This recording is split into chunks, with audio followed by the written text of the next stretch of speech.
Autism is a parent support group to support families of children with autism. It was set up in the year 2002 under the Indian Trust Act 1950. Forum for Autism mainly aims at creating awareness about autism, empowering parents to advocate for rights of persons with autism. Forum for Autism is a parent body which runs two libraries in Kolaba and in Vashi with around 500 books. It also conducts parent training workshops, seminars, and talks. It has a database of parents and professionals and provides sponsorship to unaffording families. Forum for Autism participates in various activities. To name a few are Mumbai Marathon, conducted workshops for parents with young adults, celebration of World Disability Day at Malad Basti, and self-help skill workshop. Since the lockdown, Forum for Autism is continuing its work online. It has been conducting webinars on various topics like preparing to choose the boards, homeschooling, storytelling sessions, setting up presidential setup, to name a few. All the parents who are interested can check those webinars on YouTube. Chef Sanjeev Kapoor and commentator Harsha Bhogle are the cause ambassadors for Forum for Autism. Throughout the lockdown, FFA, that is Forum for Autism, along with ASK, that is Adult Support Kendra, is offering online individual counseling, family counseling, parent support, apart from various other services. To know more about these services, please contact Nicole Kapadia and Suhasini Sundaresan on the numbers mentioned.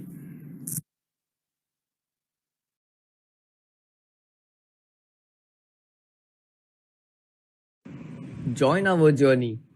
Be an active part of Forum for Autism. To know more, please call on the phone numbers on your screens. Thank you for your overwhelming response to our webinars. Forum for Autism requests you to donate generously so it helps in our future endeavors. All the donations are eligible for the tax exemption.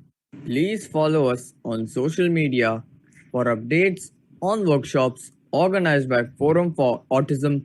Please follow our Facebook page, Forum for Autism.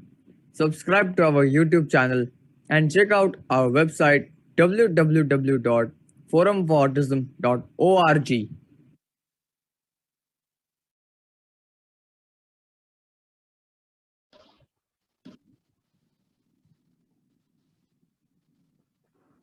Good afternoon, everybody.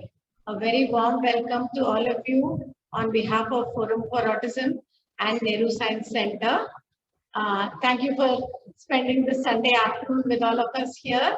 We have a wonderful panel discussion coming up, and it's my great pleasure to introduce the panelists for today. Dr.Vibha Krishnamurthy, who we are still waiting for her. We are waiting for her to join us here. She is a very senior developmental pediatrician and founder of Ummeed Child Development Center. She is also a member of our Forum for Autism's advisory panel. I suppose, most of you are already aware of who Vibha is, and she has just joined us. Good. Can we have the spotlight on Vibha?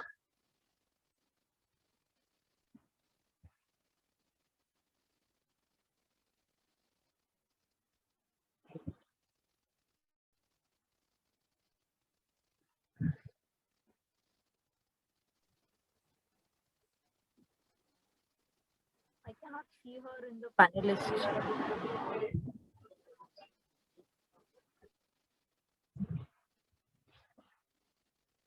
Okay, while we wait for some technical stuff to get sorted out, Our next panelist is Dr. Anjali Joshi. Again, somebody who doesn't need much introduction at all. A very senior occupational therapist from Mumbai. And she's also a member of the advisory panel for autism.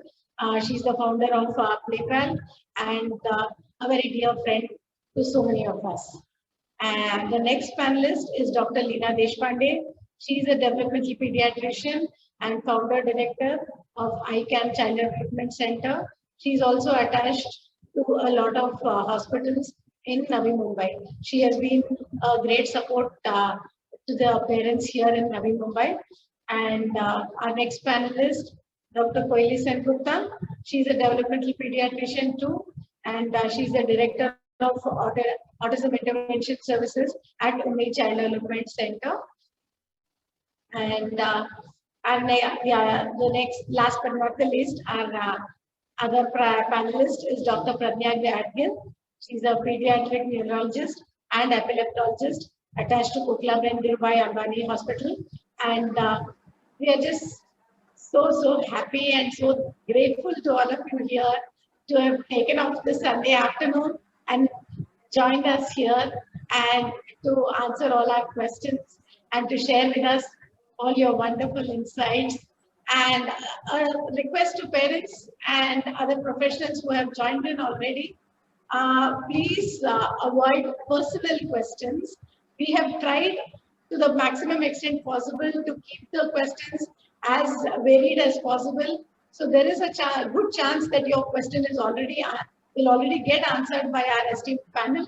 So, I mean, if you have personal questions, do put it on the chat, or for those of you who have logged in on Facebook Live, please comment there. We will try to include it as much as possible, but a humble request to, because personal questions don't get answered too well on a panelist. It's not fair to the panelists, and it's not fair to the parents also. Having said that, I'll hand it over to Darshana, my co-host, who will start off the webinar for now. Darshana? Yes. Hello everyone, good evening. It's really a warm afternoon.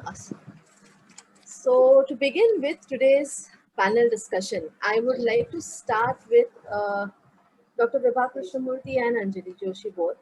A question which has been lingering in my mind for quite some time now.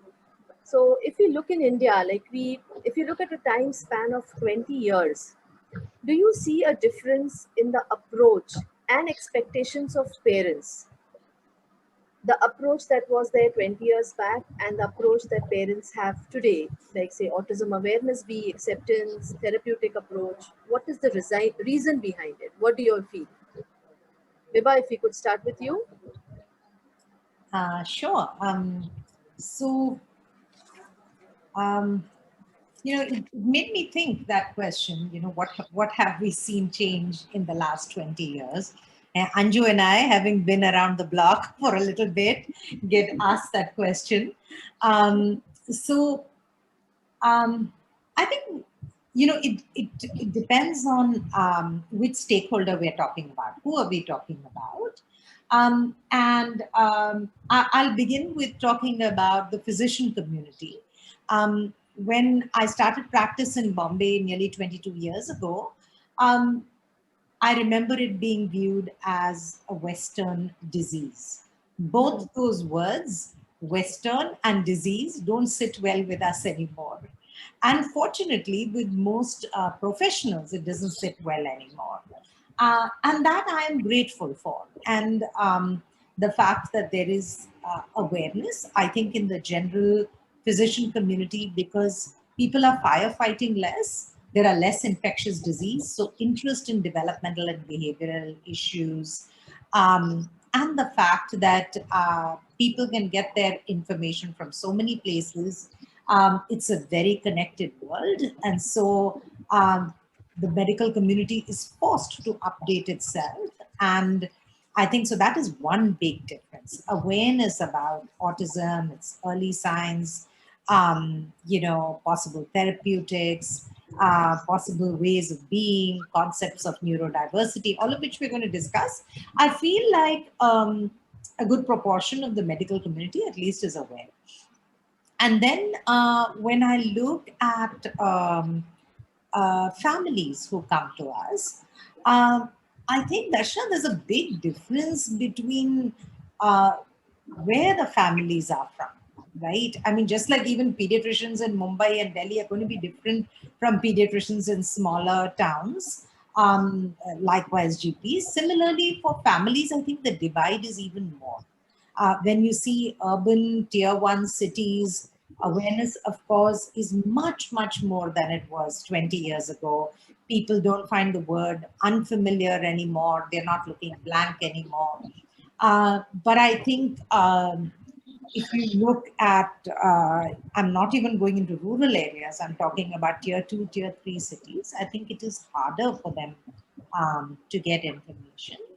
I think the other area, the third area that I think has been a big shift in the last 20 years is the whole movement of nothing about us without us, the whole movement of voices of children and parents being heard, at least on social media, at least in some platforms. By no means universal, I agree. I still think it's that, you know, maybe it's 5%, 10%, 2%, I don't know, it's still small.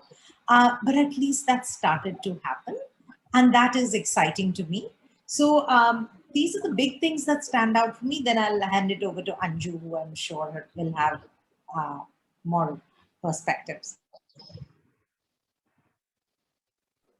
Anjali, I would like to know your views on the same. Yes. Thank you, Darshana, and thank you, Vibha. You know what?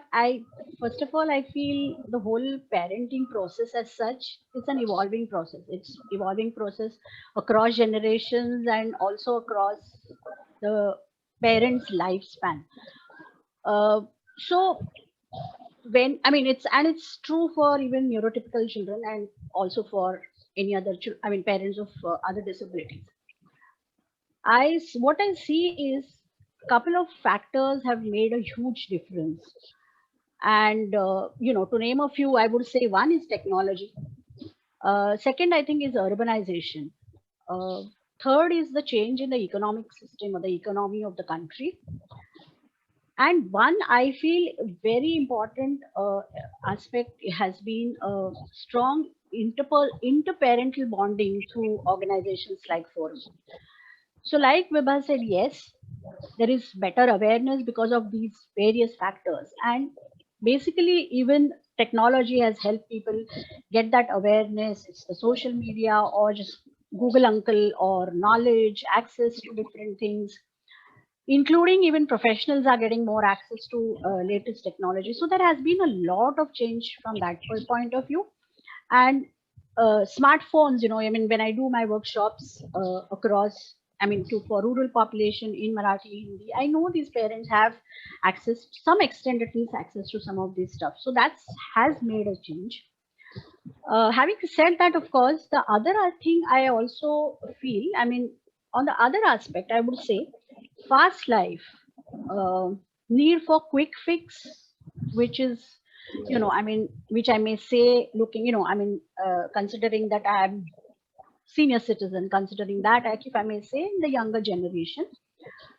And one more thing is, I think both of us are, the professionals and parents, and professionals mainly, I would say, are responsible, is a bit of a hesitancy in trusting, establishing trusting relationship with professionals. So some of those things have been hurdles. But I feel, having said that, parenting for special child or parenting for typical, everybody is learning, and I do see a upward curve as far as our parents of children with autism is concerned. Thank you. Thank you so much, Anjali. That was really a very well explained to begin with. Saying that you mentioned about Google and awareness and things being talked about, like 20 years back, we hardly had any articles on newspapers, and today, but even if it's a month of April, but there are articles coming in newspapers over and over. So yes, there is a change. With this, I would like to move to Leena Deshpande and Pradnya Gadgil both. I want to ask you all as pediatricians, I believe you are the first to meet the parents of children with autism. Like if they're the first ones, like you all meet, they meet you all first. How do you all interact, or what are the difficulties that you face when I look at two sets of parent? The one set of parent would be those parents who are not aware about autism at all. They've not heard about the term. And those set of parents who are Google certified diagnosis, they already have certified or got their child diagnosed by Google, and they come and sit in front of you. How do you deal with these two sets of parents? So Leena Deshpande, could I start with you? Yeah, sure. Thank you, Darshana. So as Vibha said, 25 years ago when we were doing our MD pediatrics, this awareness about autism was not very much. It was limited to this small paragraph in our textbooks. And really, I don't remember seeing any autism child in my MD during my post-graduation. And we always thought, as Vibha said, some weird, wonderful disease of the West.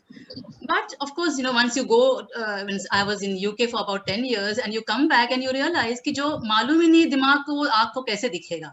So I think that was, you quickly realize that there are many children on the spectrum. But coming to your questions, you're quite right. Many years ago, doctors themselves were not aware, let alone the community and the society and parents. But certainly last 10 years, things have improved. Pediatrician awareness has increased. So as a result, when a pediatrician sees those red flags or does an autism screening test and thinks that the child has or maybe has some symptoms of autism spectrum and mentions this to the parent, there are these two groups, as you said. There is this one huge group who may or may not be aware or may have just heard that name somewhere, and they go into this argumentative phase. There might be some denials. They will take second opinions. They will go doctor shopping. There are some of those who might understand the importance depending on how the pediatrician has counseled them, and they will follow the advice. But most end up taking multiple advices. And in this process, they will find somebody who will say, "Yare, don't worry, mera bachcha 5 saal mein bola." So in this process, this time gets lost. So this is one group. And the second group is obviously who comes with a list. They already know that this child fits into autism spectrum. And even if the pediatrician tries to say, ki, chalo, ek hearing test shayad karna zaruri hai, there will be a lot of, again, ki, nahi, I think this child can hear well, my child can hear well. And they come with a list of remedies, and they want to know exactly what is going to happen when, kitne din OT chalega, kitne din therapy chalega, normal school jayega ki nahi, shadi karega ki nahi, everything they want to know at 18 months of age, and it becomes rather difficult. However, at the end of the day, it is the pediatrician's job to counsel both sets of parents, so that very patiently, and so that the some kind of treatment intervention starts, and the child doesn't lose this precious time. So this is done as a matter, and if the parent and the child's family's pediatricians, the trust between them is good, they usually what we suggest to pediatricians that 18 months, instead of talking about a label that your child has autism, let's talk about what the concerns are. And let's give some early intervention techniques then and there, like stopping or decreasing the screen time, using social plays, and all those kind of basic instructions are given before, so that the mother and father has something to do when they go home. And then call them back maybe in a few days' time with a list of their questions and try to answer them. That sounds really very nice. Pradnya, what do you have to join?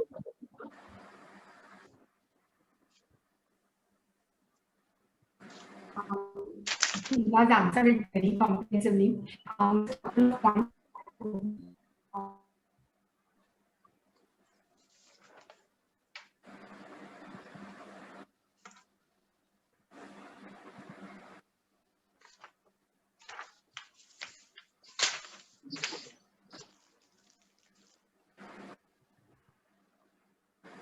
Dr. Pradnya, are you around? I think she got logged off.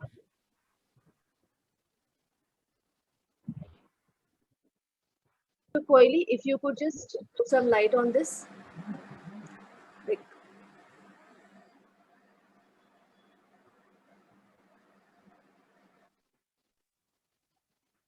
Thank you, Darshana. So, Leena was so comprehensive in her, answering and responding to that question.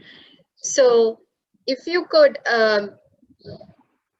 if we can look at how parents are, the state of mind that they are in when they come to a pediatrician, to a developmental pediatrician, as you said, every child is on a spectrum and families are at different stages of how they are in their child's understanding of their child, the diagnosis, the how they perceive what the child's difficulties are. And the only thing is that we try to do is meet the family where they are. So some parents may be at a stage where they have read a lot and have come with a lot of questions, whereas another family may come not ever having heard of autism, wanting to know why the child doesn't speak. And I think the only thing that we say is it's okay for different families to be at different points when they start at different points across the journey. And for us as professionals to be able and willing to meet the family where they are. So that's all that I want to say, that the first point should be about that. Absolutely right. Very well explained. Babita, over to you now. Yeah, thanks, Darshana. Koili, I'm coming straight to you again. So once the diagnosis is done, so I mean, the child should keep coming back to the developmental pediatrician or the family with the child. What is your opinion? How often should they, kind of touch base with you once you have diagnosed the child? Okay. So, Babita, I think that's a very important question. More because, as Vibha said it very beautifully in the beginning, that things have changed. That often the developmental pediatrician is no longer the first person to diagnose the child.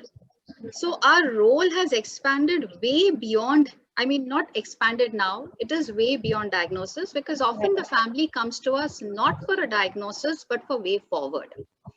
And there are certain basic things about autism and other conditions that we need to remember. That autism is a developmental condition, which very simply put means that a child with autism, with help and with time, will continue to develop and progress. So the issues that a child faces at 2 will be very different from what the child faces at 5. Secondly, autism impacts not just the child, but also the family. And thirdly, autism and how the child is dealing with it and coping with it depends on a lot of factors in the child and family's life, including therapists, schools, extended family, right? So then, follow-ups should focus on all of these areas. How is the child doing? How is he progressing? What therapy goals look like? How is school going on? What do current friendships look like? What is the family's level? So initially, right after a diagnosis, the follow-ups should be much more frequent. We advise at least follow-up every 3 months, at least maybe in the first 1 to 2 years of life. After diagnosis, sorry, and then later on they can taper off to maybe say 6 months. Sometimes there are families who come and meet us maybe once a year. The other thing that I would like to add is life becomes tough. Sometimes families come back when there's a, we call it a fire, like there's a crisis, which is totally valid. But we also recommend come and meet us when things are stable, so that we can look at all the different factors at a time when we have the, stability to address those. So meet at transition points, meet at frequent intervals, and of course, definitely meet us when there are questions and crises. Right. In fact, like the reason why we even, thought about this question was, a lot of families, they would probably go back to the developmental pediatrician when they see other issues coming up, not just the autism part of it, maybe there's some epileptic episode or something, or they see more features of ADHD creeping in. It's usually like, now what do we do? How do we tackle this extra thing? That's how they usually come to you. So that is why we wanted to even know, like, how good, I mean, like, how useful it would be to have a regular, kind of touching base with the person who is diagnosed. And that takes me to the kind of takes us to the next question to you, Kavi. Like, how important is that sync that you have to have with all the therapists that the child is going to? I mean, starting off, the child would go to a speech therapist, or maybe a special educator, an occupational therapist, and maybe other therapists also. So, like, I mean, like, those of us who've been here for more than 20 years, who've been there when Vibha and just started out. I mean, in those days, it was very, compartmentalized. What the speech therapist did, the occupational therapist was not aware, and vice versa. And how, I mean, like now that you have a full team there, so I mean, I'm sure you can see the benefits of all the therapists being in sync. Where that, ultimately the goals kind of merge with each other and then takes the child forward. Yeah, yeah.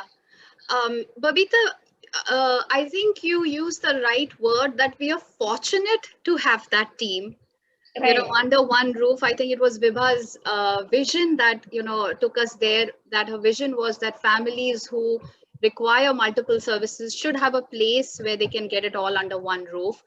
And it's very beneficial, not just for families, but also for professionals to be able to work together, because, we are seeing the child as a whole, and the child and family as a unit. So we are able to together address the different issues that are important. So it's not just about the child's core deficits and communication and, friendships, but the family may need to know what academic or educational concessions they can avail, or what kind of, concessions are available for travel. And that's where a social worker comes in. So, and then the same family may at some point need intervention from a mental health counselor, who can then pitch in with a very valuable intervention and input. So yes, having a multidisciplinary team that sees the child and family as a unit and works together is of course very beneficial for both sides, for professionals and for families. That being said, Babita, the situation you described of occupational therapists not being aware of what speech therapist is doing is a reality in many parts of the country. Right. So that hasn't really changed. And I think what we encourage is to see how we can develop common frames, common reference documents, using language that makes sense to everybody, the family as well as the therapists that are involved. So it's important, and for all of us to remember that when we speak the same language, it helps all in the long term. Right, absolutely. Anjali, I want your inputs on this too, please. I mean, like, you've been in this, doing this for so long, and like, how important do you think it is? I think, Babita, the answer lies in your question. It's very, very important. Right. No doubt about it. And as Koili also has said the same thing.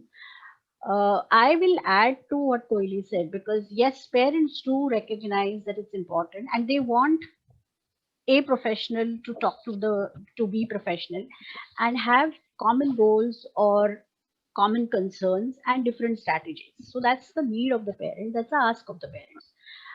I want to talk to the professionals who are attending here today, that I'm looking at it from a different angle.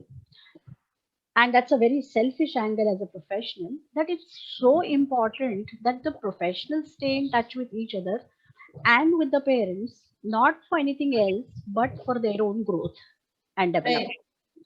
Because I can tell you that what I learned from the parents and what I learned from the professionals that I have been in contact with, and some of the wonderful professionals that I have been collaborating with or partnering with, it's immense. So yes, to answer your question, it's extremely important. There's no doubt about it. Parents definitely know that. But I think for professionals also, it's very, very important that they get aware of the fact that it's going to be beneficial for their own professional growth. And of course, it's going to benefit the child that they're working with, or the families that they're working with. Right. Thanks, Anju. Darshana? Yes, it was so beautifully explained, Anjali, to have a common sync, to have the therapist should be working together when they're working on the child. Saying this, I would like to ask Pradnya, that has been commonly heard that autism and gastrointestinal issues have some kind of a connect, and how much of it is a fact or a myth, because it's been seen that parents out of cure maybe, or out of Google, like the Google remedies, Yeah. like everything is tried and tested on the stomach, like you have a range of things out over there. So if you could throw light on this. So you're opening a can of worms here. There is a very strong school of thought that there is a gut and brain connection. However, has it been proved very objectively, or has it come to the level where we can actually use it in therapeutics? Not really. So specifically speaking about autism, there is a tiny subset of patients who have gluten intolerance. That's the diet which gets talked about most commonly. So I'm just coming to that straight away. Unless the child has shown to be gluten intolerant by means of blood tests or biopsy and looking at the intestine, or having sometimes a trial of gluten-free diet and then doing tests before and after. So apart from that tiny subset of patients who have gluten intolerance and autism, in the rest, majority of patients, there isn't a nice clinical correlation between the gut and the brain. So yes, of course, parents, there is a lot on the internet, and parents read that giving this diet, that diet might help. So it puts us in a very tricky spot. There is a school of thought which says there's a connection, but how do you implement it practically? What do you say to parents? So and some parents are like, अरे diet ही है ना, खाना ही बदलना है, थोड़ी दवा दे रहे हैं, try करके देखते हैं, it's looked at as a non side effect, a very bland thing to try out. Yes. So the pros and cons of this are, the cons of a parent doing a diet by themselves, a casein free, a gluten free, or lactose free diet by themselves, can often lead to various dietary deficiencies. You don't want, remember, you want the brain to be in a very stable, healthy metabolic environment. You don't want deficiencies creeping in, which wouldn't have if you stick to a traditional diet. So the downside, one practical downside, is that deficiencies might creep in if they are doing an unsupervised, non-expert guided diet. Secondly, in the long run, parents feel very cheated, very defeated. They're like, हमने diet किया, हमने ये किया, वो किया, कुछ नहीं हुआ, because the expectations from the diet often is very unrealistic, and so that it's not fair to the parents that they try so much and with an expectation that it will make some magical difference, as per what Dr. Google has said, and when it doesn't. So it leaves a lot of parents very tired and dejected at the end of it. Those are the cons. So keeping that in mind, and given that we don't have a very robust science behind it, what I end up practically telling parents is saying, look, if you really feel strongly about it, you try it under a dietitian supervision for say 3 months or so that it gives you the satisfaction of having tried it. There are some kids, we anecdotally know that some kids, some types of behaviors improve on certain diets. So if that's the case, you've given it a try, and you would come to know if that's the case for your child. But try it for a reasonable amount of time under an expert guidance.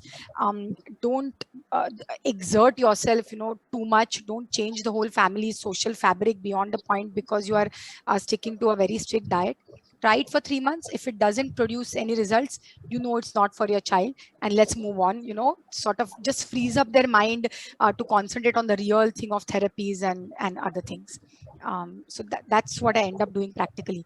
But I know Dr. Vibha is here. I'm quite keen myself to know how she deals with it. Yeah. Saying that, Leena, yeah. Could I add, Darshana? Yes, please do. No, Pragya, you're spot on, and I do exactly what you do. I just wanted to add actually one more downside that people often don't anticipate, and this is something actually many parents have told me about. So I learned it from them. is that what social impact does it have? You as a family may go through enormous trouble and eliminate chapatis and biscuits and cakes and pizzas from your diet.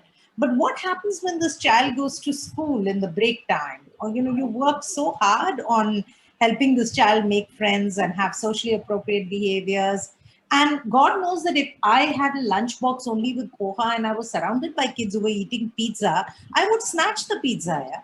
So I think that we must anticipate that also. It has a social downside for a lot of young children, particularly when they are not able to take part in eating the kind of things that their peers are eating. And we hear stories of kids who snatched food from other kids because they loved it so much and they couldn't stand to eat others, which I think is completely understandable human behavior. So just putting that out there is one more con to Yes, absolutely right. Because this is never thought of. A child would really do something like this when it is weaned off from some lovely delicacies like this, and it's easily available in someone else's tiffin. Saying this, Lina, could you add on to something like, does it have the like trying diet? Is it helping autism? So I think, yeah, I mean, I agree with Vibha and Pradnya, totally. So I think let's start with the fact that gastrointestinal problems are very common in children, all children, developing typically as well as having issues with development. And we do know that in the child who's on the spectrum, they have more feeding issues and they may have chewing issues and oral sensory. And all this causes a lot of problems with ongoing constipation, maybe tummy aches, and this affects the child's behavior.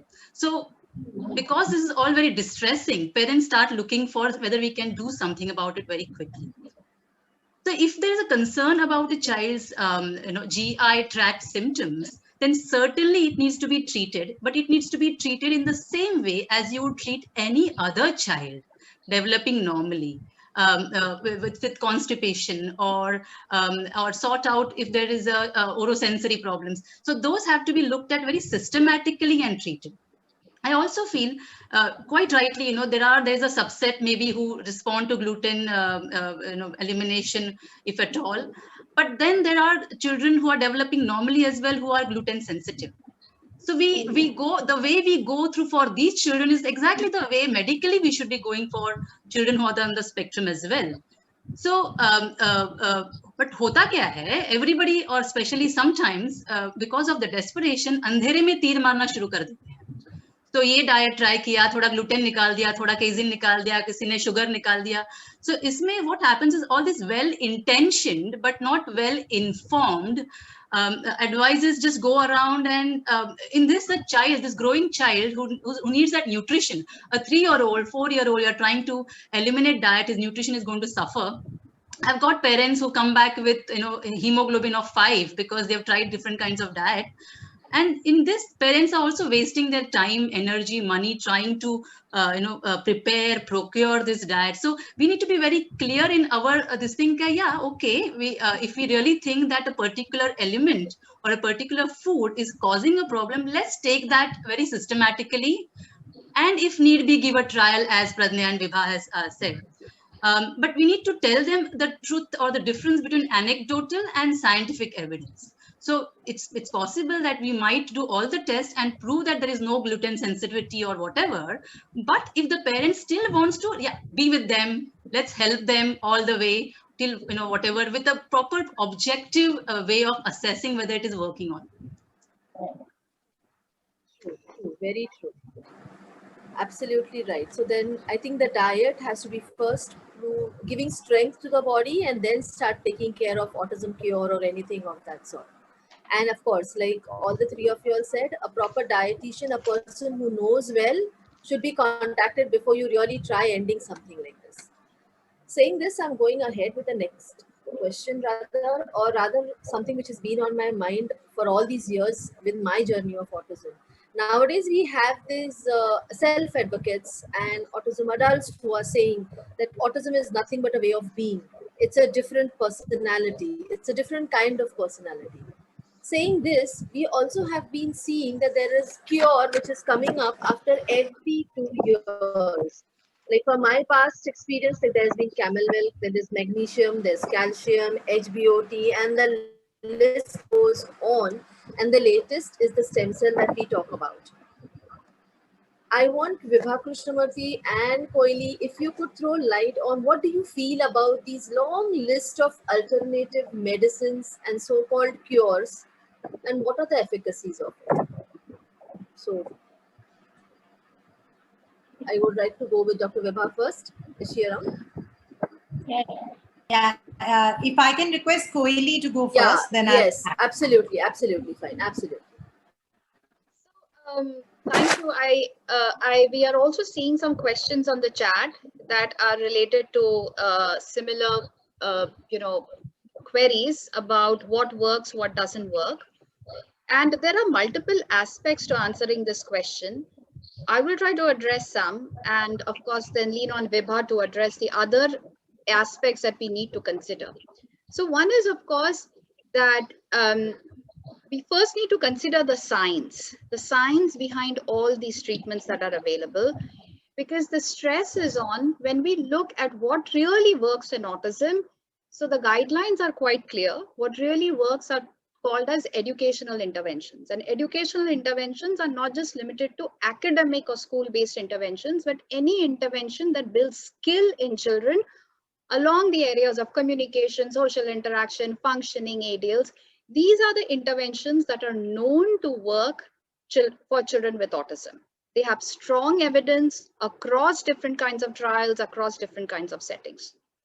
That being said, across the years, I think as Leena said, that, as a parent, parents want to do the best. They don't want to leave no stone unturned. So they would be willing to try anything and everything to help the child. Most of these, unfortunately, all of the other things that are apart or other than what is evidence-based interventions, they fall in a group what is called a SCAM, complementary and alternative medications. So complementary, all these things like secretin and HbO2 and maybe even stem cell and things which you do in addition to what you're already doing. And alternative, sometimes parents will choose not to do something. Like, sometimes parents tell me that a homeopath practitioner told me that if you do anything else, the medicine won't work. So then that becomes an alternative where you give up what works and you start something else. The trouble, we don't know if any of these works. You will hear this word again and again, that the most evidence that exists is anecdotal, which means it's stories. One family saying it worked, another family saying yes, it worked. But the kind of evidence that we are looking for is trials where we are able to test if this treatment really works above and beyond all the therapies that the child is receiving. And most of these treatments do not have that kind of evidence. So while as parents, we understand that we want to do our best for a child, but want to do our best should also include the part about looking for evidence that says, yes, this works. It works across a range of children. And here's the scientific reason why this works. So it's very important to consider this aspect. And in short, none of these treatments which you just described, camel milk, secretin, all of this, they meet the criteria for good quality evidence. Over to you, Vibha. Okay, I'm going to say 2-3 things. Firstly, I think that I'm going to start with where we began, right? The fact that autism is not a disease, right? At best, it is neurodiversity. And we are recognizing in this world in the last decade that the world is not binary, right? It's not yes, no for everything, right? Gay, straight, male, female, all those very fundamental things are being challenged for us. We are seeing that everything is across a spectrum. There's not just autism spectrum, there is gender spectrum, sexuality spectrum, there is spectrums for everything, right? And the idea that we need to view autism as the neurodiversity spectrum. The second piece also is that I don't want to put down families who really struggle with children with, autism with severe intellectual disability or with medical conditions. And where definitely, of course, there is a physician's help required. And there I'm not going to say, it's neurodiversity, don't do anything. Of course you have to do something, right? And in those instances also, though, we need to make sure that we understand that it is a developmental condition or even a developmental disability, but it's not a disease, right? So what you're looking for is, does this child have a family? Is the family doing well? Is he having fun? Is he going to school? Is he making friends? Those are the kind of outcomes we are looking for. We're not looking for an outcome which says autism is cured. And that is the fundamental problem, I think, with a lot of these alternative therapies, is that they claim to cure the autism, right? It's like saying you're going to cure me of being an Indian, right? You can't. And that is just who I am. It's my identity. And so being autistic is an identity. And we can't really cure that. The second thing I want to say is that you often hear, don't be judgmental about families who try complementary and alternative therapy. I fully agree. But remember, don't be judgmental about families, but do be judgmental about the therapy. Use your judgment, right? So, of course, every family tries complementary and alternative therapy. I would challenge anyone who is attending this today to say they have never, ever in their whole life tried anything complementary or alternative. I challenge anyone to say, you have tried something, whether it's acupuncture or homeopathy or some aromatherapy, and you said to yourself, what the hell, maybe it doesn't do any harm, let me try, right? And why not? When you're desperate, everybody will try anything, right? So I have tried, when I've had severe migraines, I've gone to an acupuncture specialist and I felt it helped me at that time. The data is not great, right? But, and I think we need to understand that while we don't have to be judgmental of families, so they can come and talk about it and discuss and view the pros and cons, we do need to be judgmental about the therapies. We have to see, as Koili said, is this scientific? Is there data behind it? Can it do my child harm, right? Is there somebody trying to make a quick buck out of me? And, a couple of people, Bryn Rodriguez has put up a question about, what about quacks and what about not quacks, but well-meaning people who are giving you advice. I mean, about the first piece about harmful stuff, stem cell therapy, for example, is known to be an experimental therapy. The ICMR, FDA, Autism Speaks have all clearly come out and said, you cannot use it for clinical purposes, leave alone charge for it, right? And yet there are people in our country doing that. And that's not okay. Please be judgmental about it. Go out and talk about it and say, this is not okay. Tell your families, no, this is wrong, right? Let me help you. What are things that you could try which won't be harmful? I think we need to have those conversations. As for well-meaning people, self-styled doctors who give you advice, I think you need to be in a position where you say, okay, they're trying to be helpful. This is India. Everybody has an opinion on everything. We are like that only, and just let it go. But for the others, I do feel very strongly about that. Thank you. Thank you so much. Babita, over to you. Yeah. Vibha, I'm coming back to you now. Now we want to ask all of you, actually we'll come one after the other.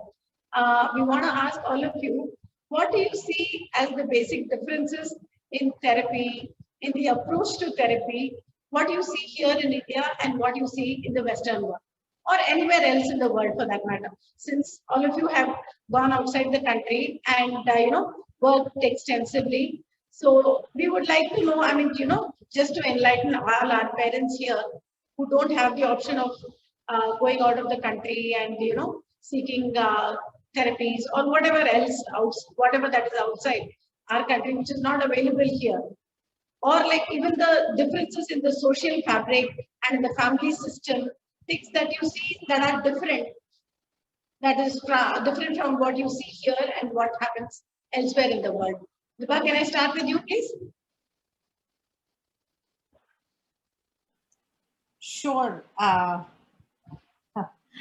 think there are lots of differences depending on where you go. Every part of the world will have a different context. For example, when I've been to Europe, funnily enough, even when I've been to Geneva for, say, a WHO meeting or a UNICEF meeting, I will find that a lot of psychiatrists there are still leaning towards a psychoanalytical Freudian approach towards autism. So it's not perfect anywhere in the world. But having said that, I think the biggest thing that strikes me is the social and community approach towards diversity. And the fact that there are schools that are inclusive, playgrounds that are inclusive, that it's okay to be with your child in public, enjoy the things that every family and child have a right to enjoy. I think that's the biggest thing that stands out for me.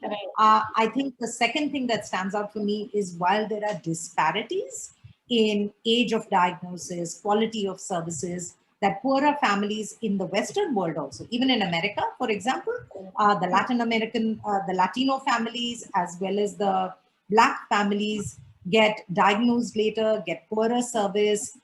It's a known fact.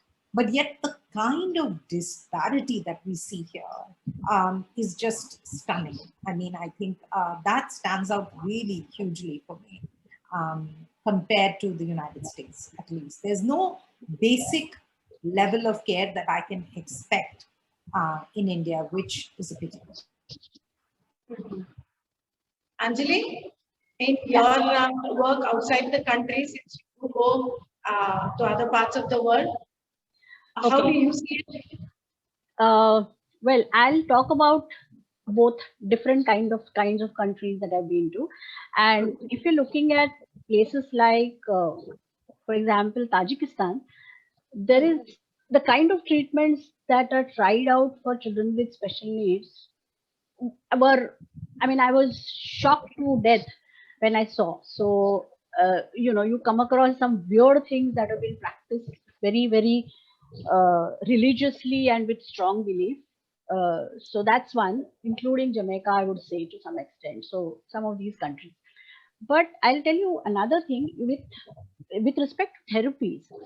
See, even if you're looking at developed countries, the biggest difference is therapies probably are more accessible over there in terms of availability of professionals. But at the same time, nowadays, what I've seen is because of teletherapies or, not teletherapies, a lot of webinars and online trainings and in-person trainings becoming accessible to Indians in terms of, as I said, change in the economy. And, people can afford to do these things. Indians can afford to do these things.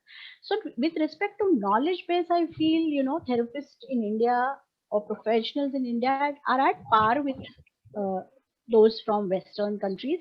In fact, in the developed countries, a lot of these facilities are extremely expensive for a person if they are not covered under insurance. And I know so many families I see from UK, for example, are waiting, or Canada, for example, waiting for their national system to take them in for services. And that sort of a thing is not necessarily the case in most of the cities. I agree, it's most of the cities, probably in villages, they're not even aware of it. So that's one aspect of it. With respect to nuclear families and all that, I think here too, it's in cities, again, it's the same scenario as it is in Western countries, but in rural places, there is still that kind of a support which is available for child. And there are people in their households or in the village who are taking care of that child, and they're more open about it. The acceptance also to some extent in that population, and it's primarily because abhi ye mere naseeb mein tha, abhi kya kare. It could be that. It's a very different kind of an acceptance, but still people are quite okay with it. The biggest issue I see from as a rehabilitation person is, see, there is no respect for work in our country. So, for instance, I know a child in Singapore who's who's who's a, what do you say, like a person who takes the luggage across. I'm not getting the word. at the airport, and he's a person with autism, an Indian boy with autism, and who's doing this work, and he's so proud of his work, and so are the people around him. In fact, he was, he was rewarded by Singapore Airlines for his regularity and stuff like that. And Dignity of labor, no? yeah, correct. And that is where it's a problem, I think, in India. So even though parents are changing, this kind of an aspect needs to be changed. And like Vibha said, the acceptance and opportunities, even with respect to going to the parks or to social places and all that, I think that is where there is a huge difference. But with respect to knowledge and availability of therapists, at least in big places, probably I may say, take that liberty of saying that things are more easily accessible to a certain group of parents, agreed completely, in India. And knowledge is not in so much of an, there is not so much of a disparity in knowledge here now. Hoili, would you like to add to this? How do you look at it?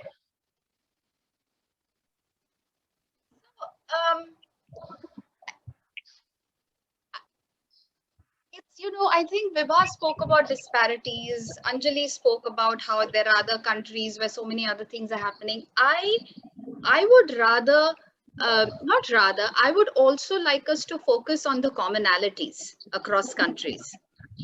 And that some things that are now known to work across countries is what are called as parent-mediated interventions, right?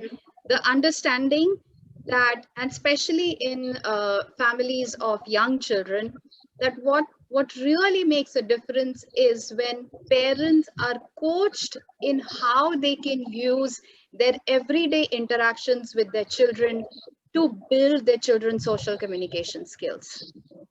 And I think this is so fascinating that in the USA or in China or in India, where we are working on, the Ummeed Parent Program or the WHO CST, which in fact is right now being tested across 35 countries in the world, the evidence is so interesting that parents can be taught to use everyday home routines, everyday play routines to address their children's skills, right?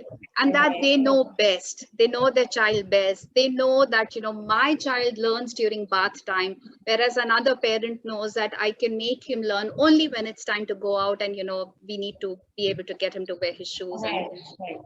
So while there are huge disparities, there is also this evidence that at the base of it, we are similar.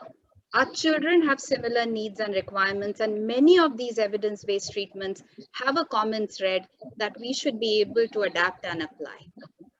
Right. Alina, in your experience, when you compare your work in the UK and now here in India, how do you see these things?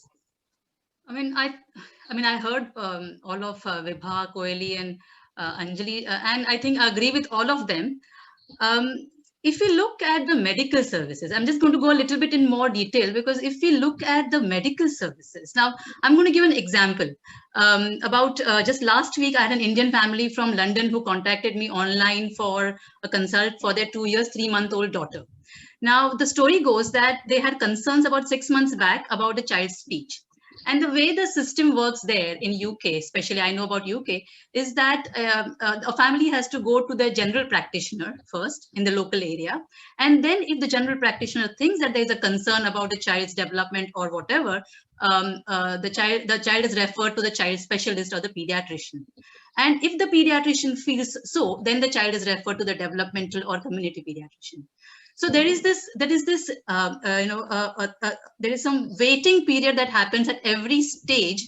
And this child who had concern, the family who had concern 6 months back, was still waiting for any kind of early intervention. And it could have been maybe a bit more delayed because of the corona times. But nonetheless, I think that's the 3 or 4 months is something where they usually end up waiting for some kind of first contact with the intervention teams. So this waiting list is incredibly long as compared to, of course, I'm talking about the metros in our city. I'm not talking about the rural areas where there are no services.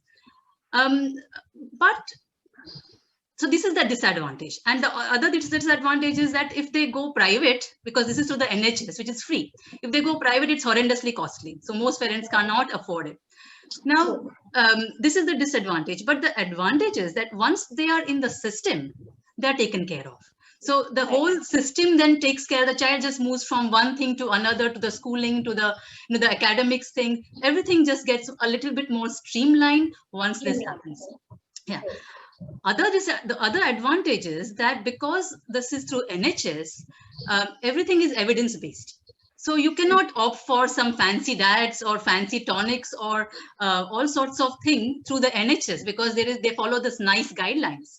So everything we know will go in the way evidence based medicine will be followed for this children. So I think that's the difference between advantages and disadvantages of UK as compared to India. Socially, family-wise, as you were asking, there is a little bit more social isolation for Indian families. Again, it's changes in different areas, but this family himself was telling me how bad it has been for them in the Corona times as well. So in India, there is a lot more family support. There is a lot more extended family. There might be a huge family network, which may be useful. Of course, again, that has its advantages and disadvantages because it differs in every family. In a very motivated, proactive family where there is division of labor, it all helps to dissipate the stress. Everything happens very nicely. But a lot of times we hear from mothers that the real scenario may be that in a nuclear family, if both the parents are working, they are unable to find time, they are very stressed to, financially, and all sorts of things happen. And if there might be a second scenario where there's a joint family with grandparents, you might find that in that family, this mother is juggling to handle the housework, the in-laws' health, the child's therapies.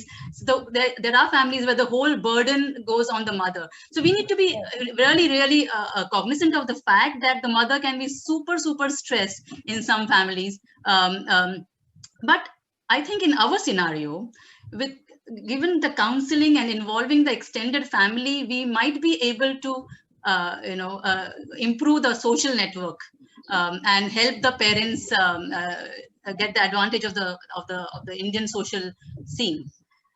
So in that way, I think we are better placed if we move in the right direction the way we are moving throughout the country. Of course, there are disparities depending on the area and the availabilities. That's true. That's so true. And Pratya, I'll come to you in just a second. Before we go, let you give your comments on this. Parents who are watching the program through the Zoom webinar, please put your questions in the question answers slot only. Please leave the chat box open only for comments. Please put your questions only in the question answer slot, because we might inadvertently we might lose out on some of the questions that you might want to answer. So please, if you have specific queries, put them only in the question answer slot. And sorry, Pratya, now can I have your thoughts on this, please? About how you see the differences between what you find here in India and outside the country?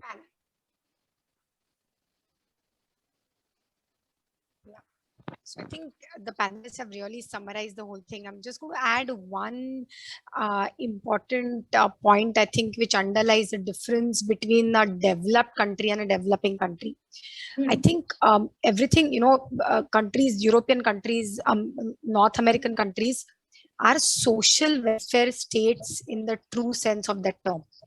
So they have the law and they have a mature society which are very inclusivity is part and parcel of the regular social life, and it starts, I think, with inclusivity being a philosophy in long by lawmakers. There is a political will for that, and then everything flows. There's a society which is more accepting.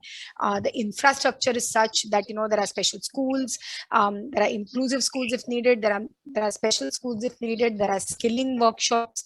When they grow older, there are employment opportunities. Generally, you're not ashamed of sitting with your slightly differently able child in a restaurant. So I think as a country, we have a long way to go till we truly become mature as a society, and our law really reflects, and has practically starts implementing the fundamentals of inclusivity. We on paper we are a social welfare state, but we don't. It's what's on paper in our constitution and where we are practically. There's a huge way to go. So I think that we all need to at some point keep working for that while we're trying to overcome the small challenges of therapy and getting a school and treating other issues with our children with autism. We all need to try to keep this movement going where constitutionally, politically, the executive starts putting in provisions so that the infrastructure develops. Right. Thanks, Pradnya. My next question is to Anju. It's a very specific OT question. So, is occupational therapy only beneficial inside the therapy room? How do parents move from the therapy room into their natural surroundings? And how do they still continue doing the same techniques in their own homes, in natural surroundings? And how do you train parents to do that, Anju? Thank you, Babita, for because a lot of them, once they hit teens and whatever, they cannot keep coming for occupational therapy. They need to learn. They shouldn't be. Right. Yeah.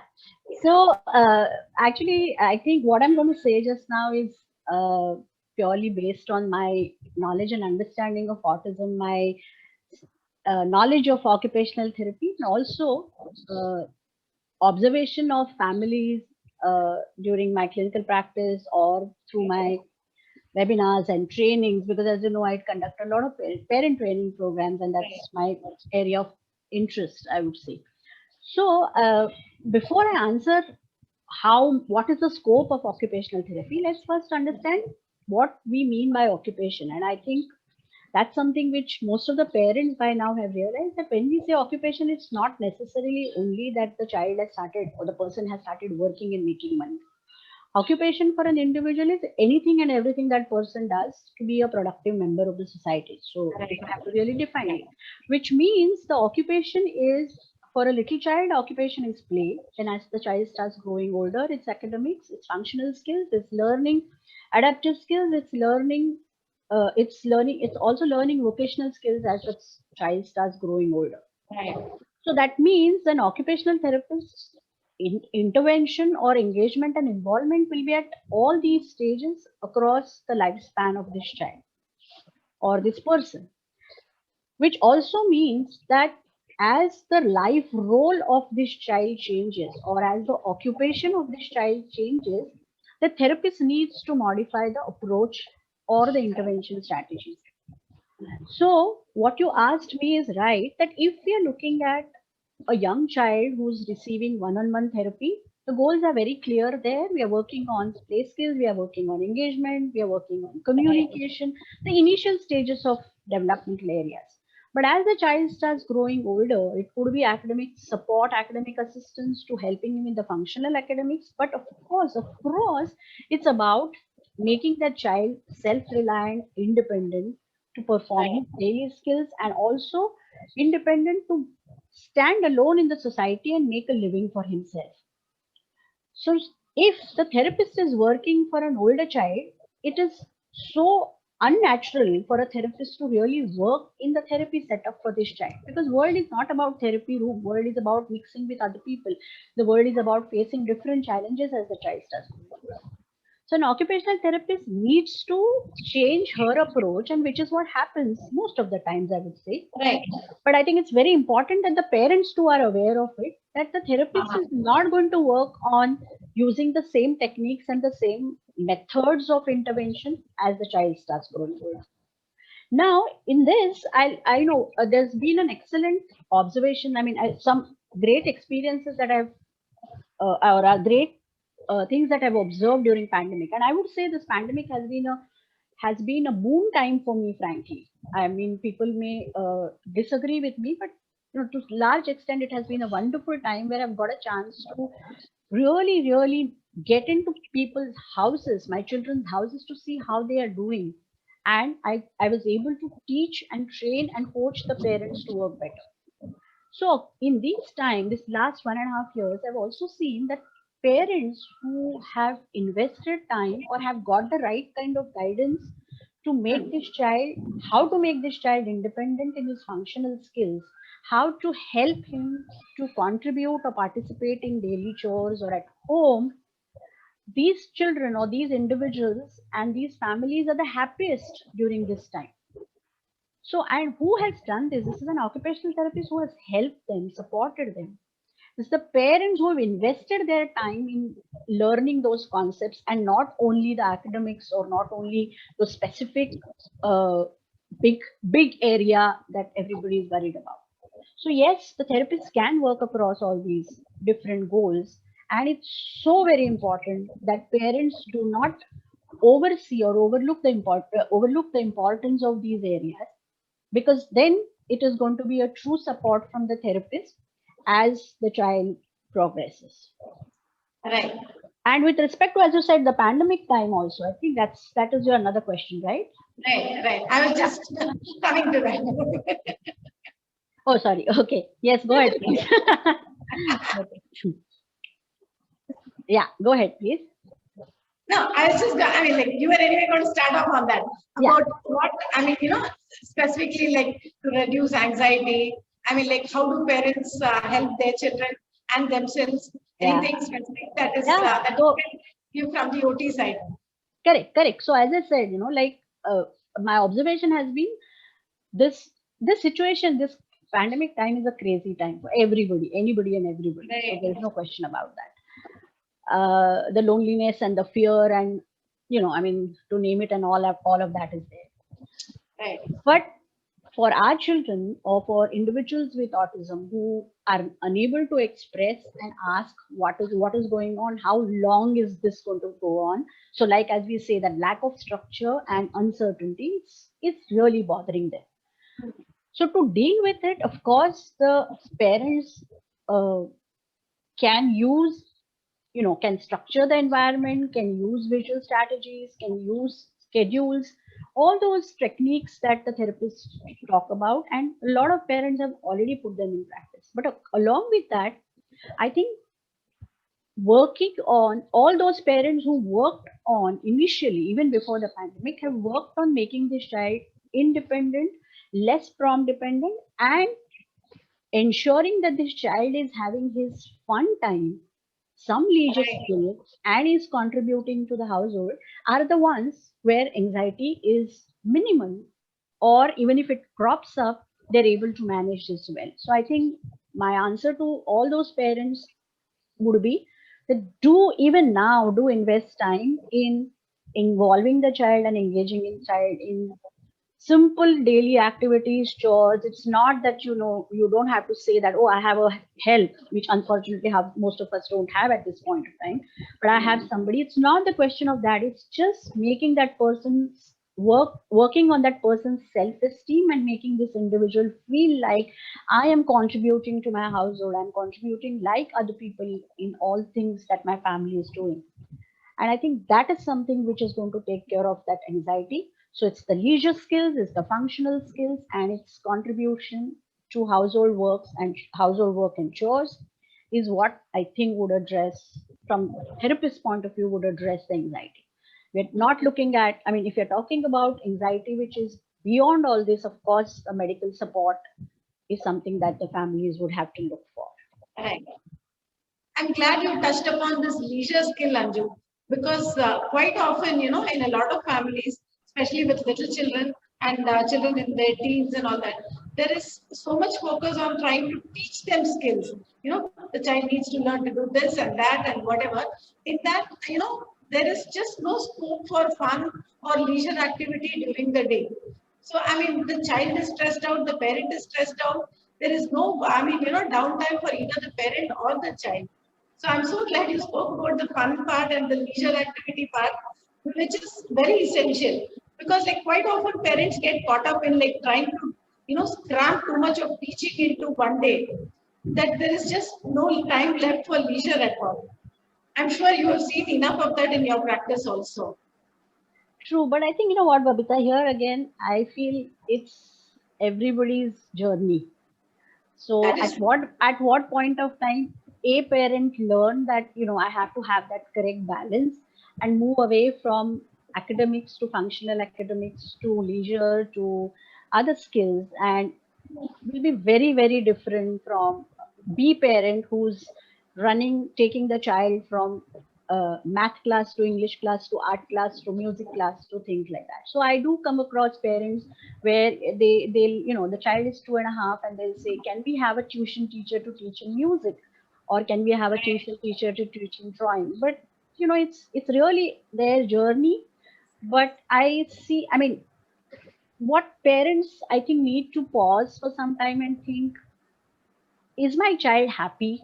Am I happy at the end of it, or is this right. becoming everything becoming a huge burden on my head, and I see my child showing that absolutely exhausted look on his face, and then Right. what am I getting out of it? True. Right. Very true, Anja. Darshana, you want to take over?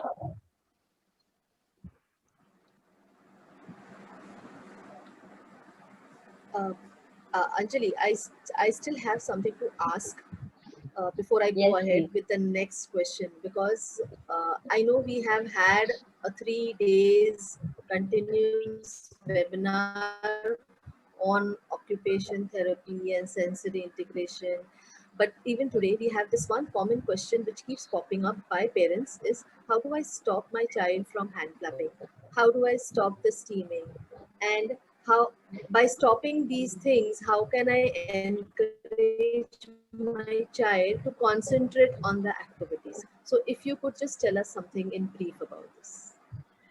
I think, Darshana, you should be asking these questions to the authorities, all the doctors who are there also before I It answer. will, it will, But it will. yeah, but yeah, I'm looking. If I have to look at it from the point of view of self-stimulatory behaviors, as we call it, and occupational therapy words, the technical words, as self-organizing behaviors, and I look at it only from that point of view, and I'll tell you what the where the concern is and how that can be addressed. So this hand flapping or any of the self stimulatory behaviors, to maybe walking on toes or running, etc., all these come where the child's nervous system is trying to get organized and trying to take in information and understand the sensory information that's coming in. So these behaviors are always there when the child doesn't really know what can he do during his leisure time or during his free time. Once if we build up that particular skill, or we add to the repertoire of leisure activities or activities of interest that the child can do independently without a prompt from the parent or a caregiver, automatically these self-stimulatory behaviors reduce. It's also possible that the therapist will help the parents or the parent themselves, and in a large number of cases, even children themselves learn to involve or engage in those self-stimulatory behaviors which are socially accepted. I'm Darshana, you and Babita and all of us, we know so many of our children who use headphones and listen to music to nullify the auditory inputs. At the same time, they look very cool because they have their headphones on, their music on. We have True. adults and adolescents and children who use the stress ball, or they use the fidget toy. All these things, they look cool, they look socially absolutely appropriate, and that's the way they're dealing with their self-stimulatory behaviors. So that too can be taught. But at the same time, the way, as you know, I mean, you know how Darshana, Babita, all of you know how to some extent almost blunt I am with certain things. And here I would like to add that here again, that if the parents are looking at fixing self-stimulatory behaviors, then that's something which is not going to happen, because self-stimulatory behaviors are self-organizing behaviors which are part of autism. And all of us have self-organizing behaviors. So for example, when I'm talking, I'm sitting and rocking my head and I'm thinking of the next sentence to say is my self-organizing behavior. So they don't go away. The difference is these self-organizing behaviors are more in, they are prolonged and they're longer in persons with autism as compared to neurotypical people. Right. Right, right. Lena, if you would like to add something on this, where we try to fix some things up over here. I think Anjali has covered most of it. The only one point which I might add, if at all, is that, sometimes if a family, we'll just take this example of hand clapping. If a family or a parent thinks this hand clapping looks odd and is not socially acceptable, whether we can change the hand flapping to hand clapping when the child is excited. Maybe that might be a socially acceptable behavior, if at all. So that's just one point which we can try. It may not make much difference to the child, but it might be a socially acceptable behavior from the family's point of view. True, true. Thank you, thank you. Saying this, Pradnya, I would like you to come on screen where I have something which is, it's normally said that autism and epilepsy. And it is said that as a person with autism is hitting puberty, there are cases of epilepsy noticed in a boy or a girl who is hitting puberty with autism. So what would you say about it? What is the connection? So firstly, epilepsy or abnormalities on the EEG are common in children with autism. Up to about 30%, different studies have different percentages, but up to about 30% children with autism will either have an abnormal EEG or have a few seizures. As a general statement, it will be very heartening for parents here to know that children who have autism, the primary autism, not autism which is part of a larger neurological issue like a cerebral palsy with autistic features, that's not the primary autism. So children who have primary autism, and if they get epilepsy, the epilepsy in them is typically very mild. It's very easily controlled, typically with a single anti-epileptic drug. The type of anti-epileptic drugs available today are typically very well tolerated. There is a large, almost a menu of drugs to choose from, medicines to choose from, and these medicines can be chosen to fit the personality of that given patient. If some kid is very hyper and he gets epilepsy, we can choose a medicine which would to an extent control the hyperactivity while controlling the epilepsy. If a child is very overweight, and gets epilepsy, we can choose a drug which might which will not have side effects of increased appetite, weight gain, and all of that. So we are spoiled for choice when it comes to the choices in anti-epileptic medicines. Typically, the newer ones are very well tolerated and are very efficient in controlling epilepsy. Also, the epilepsy, like I said, isn't very severe when it coexists with autism. Why it happens around adolescence, that's a general hotspot age for epilepsy to start. So epilepsy, as we all know, can start at any age in the general population as well, but the age hotspots are the very young ones, the under 1 year of age, then between 5 to 7 years of age, then adolescents, and then the older, the geriatrics. So these are any which way thought to be times when the brain has evolved to an extent where epileptogenic circuits might come to the fore if you have them for whatever reason. So I don't think it's a particular case with autism as such. It's a general age hotspot for a high incidence of epilepsy. Okay. There's another question along with that which has come from a parent which says that does these medicines affect the fine motor skills of a child? Not at all, not at all. So I very often, when you are saying medicines, of course there are some families who love medicines and who, if you don't write medicines, they don't like you for it. And there's some families, of course, who come and are very shocked. They've done a long journey with autism. They've done the therapies, they've been at it, really not had to give any medicines. And then you diagnose epilepsy and you say that does translate into a medicine for quite a few years. It comes as a, it becomes a big source of additional worry for these families. But would like to reiterate again, most of the newer anti-epileptics have hardly any side effects. It's not to say they have no side effects, but the chance of a side effect happening is really, really very less. And should it happen in a given child, you change the medicine. It's not carved in stone that, that's the only medicine that has to continue. But specifically fine motor, you hardly see problems with fine motor with any anti-epileptic around. One anti-epileptic medicine called sodium valproate causes tremors, but these do not cause a functional problem. These tremors are so fine that even adults who are on valproate who have tremors because of valproate, their signature is also not affected. The checks don't bounce if they sign it. So it actually doesn't cause a functional problem at all whatsoever. Okay, and how about like we have adults who might be taking medicines for epilepsy, and now we have this new COVID vaccines which are coming out. So Yeah. how good are they? How safe are they? So absolutely safe.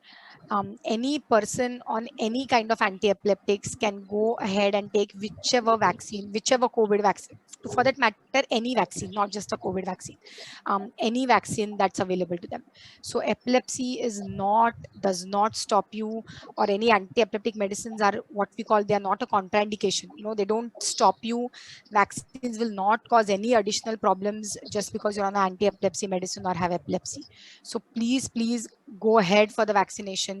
The epilepsy or the autism for that matter, or the medicines do not cause any problems with the vaccines.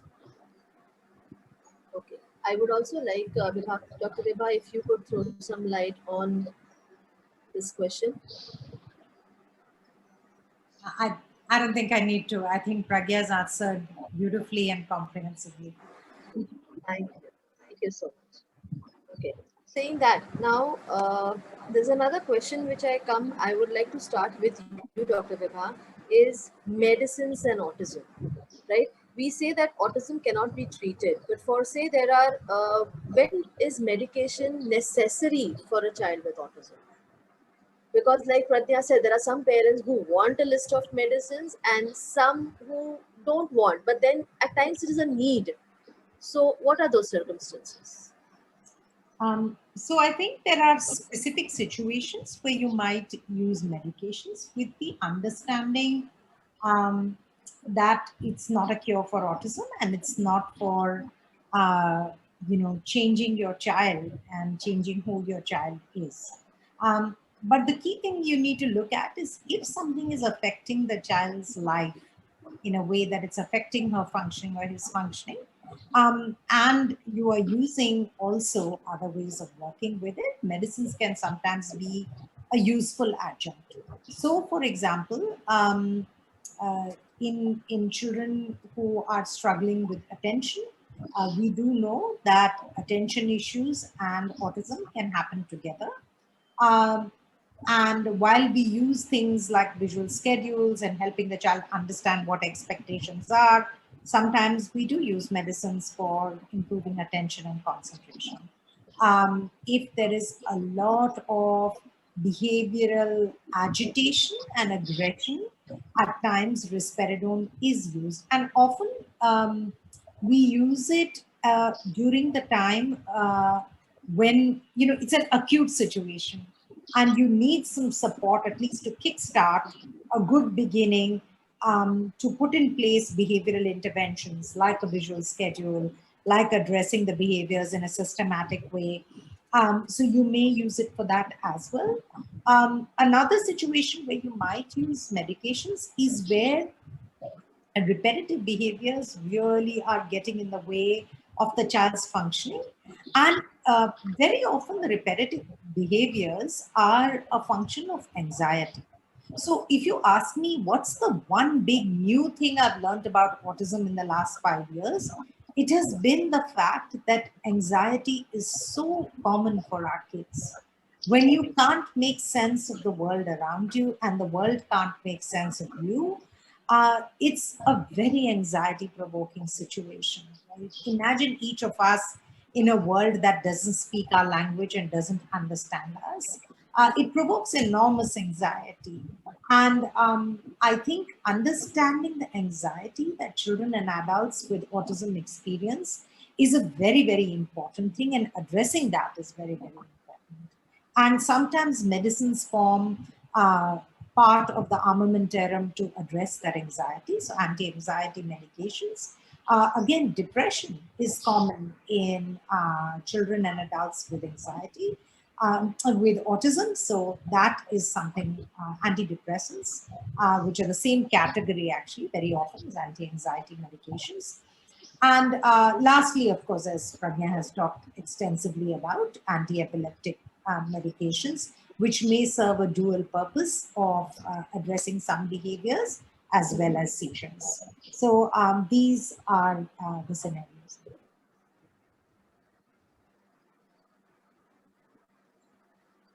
I would also like to extend this question to Leena Deshpande. Like, what would you like to say about it?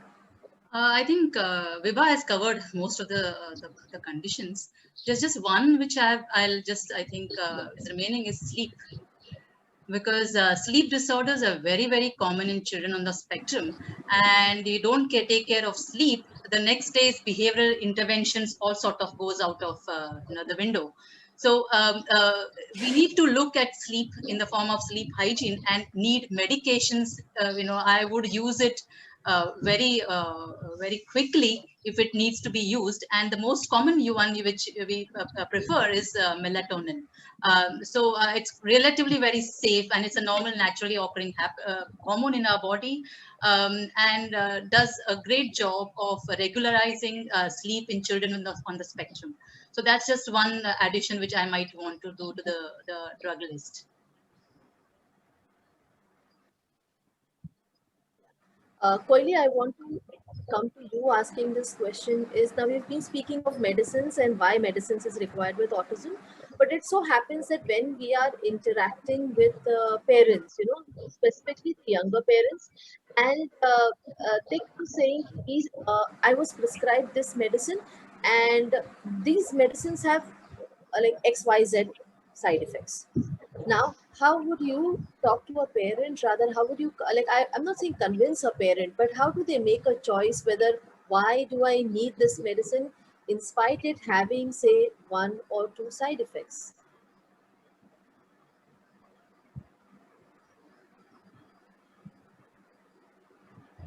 I think, I mean, there's so many factors that go into compliance with medications. And a big part of it is our, to some extent, a cultural, deep-rooted mistrust of allopathic medications to some extent, that we are really worried. And I hear this from many, many parents, that we are very worried that these medicines will affect the brain. So it's a common statement I hear, and I think this is more, indicative of not being completely aware of how do those medicines work, what's the benefit, and almost what's the benefit versus the risk. So yes, you may see some side effects, but like Leena pointed out, that if melatonin helps this child get a good night's sleep, then he or she is more likely to respond so much better to the therapy session or in the school session that the child goes to. Right? I mean, it's a different matter that melatonin has very few or no side effects at all. So I don't think I chose the right medicine to bring up. But even for other medicines, it's important to help parents through a process of informed decision making. That what are the side effects and what are the advantages that we may get by getting this medication. That being said, I think there are, of course, certain medications where we really, work with patients, families a lot in helping them understand. And those, of course, are the anti-epileptic medications, where non-compliance causes significant issues, not just side effects, but difficulties. However, with other medicines, we also want to respect the parent's position to some extent, right? Because just by writing a medication or putting it down, it's not necessary the patient or the family is going to go and use it. So it's very important for me to come from a stance of curiosity and try and understand, why does this parent or family think about medications the way they are saying? What's truly important to them? How can I address those worries? What do I do? So if their stance at that point is, you know what, we want to explore behavioral options first, that's really important for us. So that is something that I will respect and try and work with a clear condition that, you know what, let's touch base after 2 months or maybe 3 months, evaluate, see how it's going, and take our next decision. May I add something here to support what Kohli is saying? Yes, yes. And see, the advantage for me is that I don't prescribe medicines. I'm not ethically or officially. So I use some other strategy, which is exactly what Kohli is saying, that when I set a goal for a family, or when we sit down and set a goal for OT, I use that goal to say, okay, for this goal, what are the things that you think your child needs to accomplish that goal? And typically you will find one of those areas for which the medication has been given as a hurdle. And then, then I can start that communication to say, if that's your hurdle and this is what is going to come in the way of attaining that particular goal, then I think what you need to listen to what the doctors are saying. You can of course question them till you're satisfied, but you need to listen to them. And the other way of I put it, I don't know whether it may sound very very harsh for some families, but I often also say that, tomorrow if I were to diagnose with cancer and the doctors say that, you need to start with your chemo and radiation, and I know there will be hair fall and there will be so many other things, am I going to say that I will not take it because of the side effects? So that kind of also helps some families, I'm sure, but that's of course my clinical judgment about how well I know the family and what kind of approach works. But as Kohli said, yes, if the parents start looking at what is the goal that I have and what are the obstacles or hurdles in that particular goal, and if the medication is going to take care of that obstacle, of course I need to start medication for my child. Thank you so much, Anjali. Over to you, Babita. Yeah, thanks, Krishna. Leena, I wanted to ask you about your thoughts about the connection between autism and IQ levels. See, like for long, we've always said, like, IQ tests are useless for our children. But then, like, there is still a lot of, a huge section of parents who still would like to have an IQ test done to see, like, somewhere it makes them feel better to know that their child, has this much IQ or whatever. So, what is the connection and what do you think about that? Okay, so I think, well, the general idea we all have is somebody who is a wonderful orator, for example, or somebody who can talk very well, has great knowledge or great wisdom, and that may be true, but the reverse isn't. Somebody who is not able to communicate, does not have knowledge or wisdom, is not true.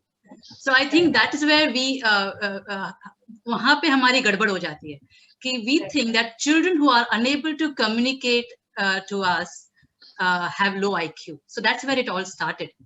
I think we all know that there is as a spectrum, there are the IQ levels, they vary from below average to above average.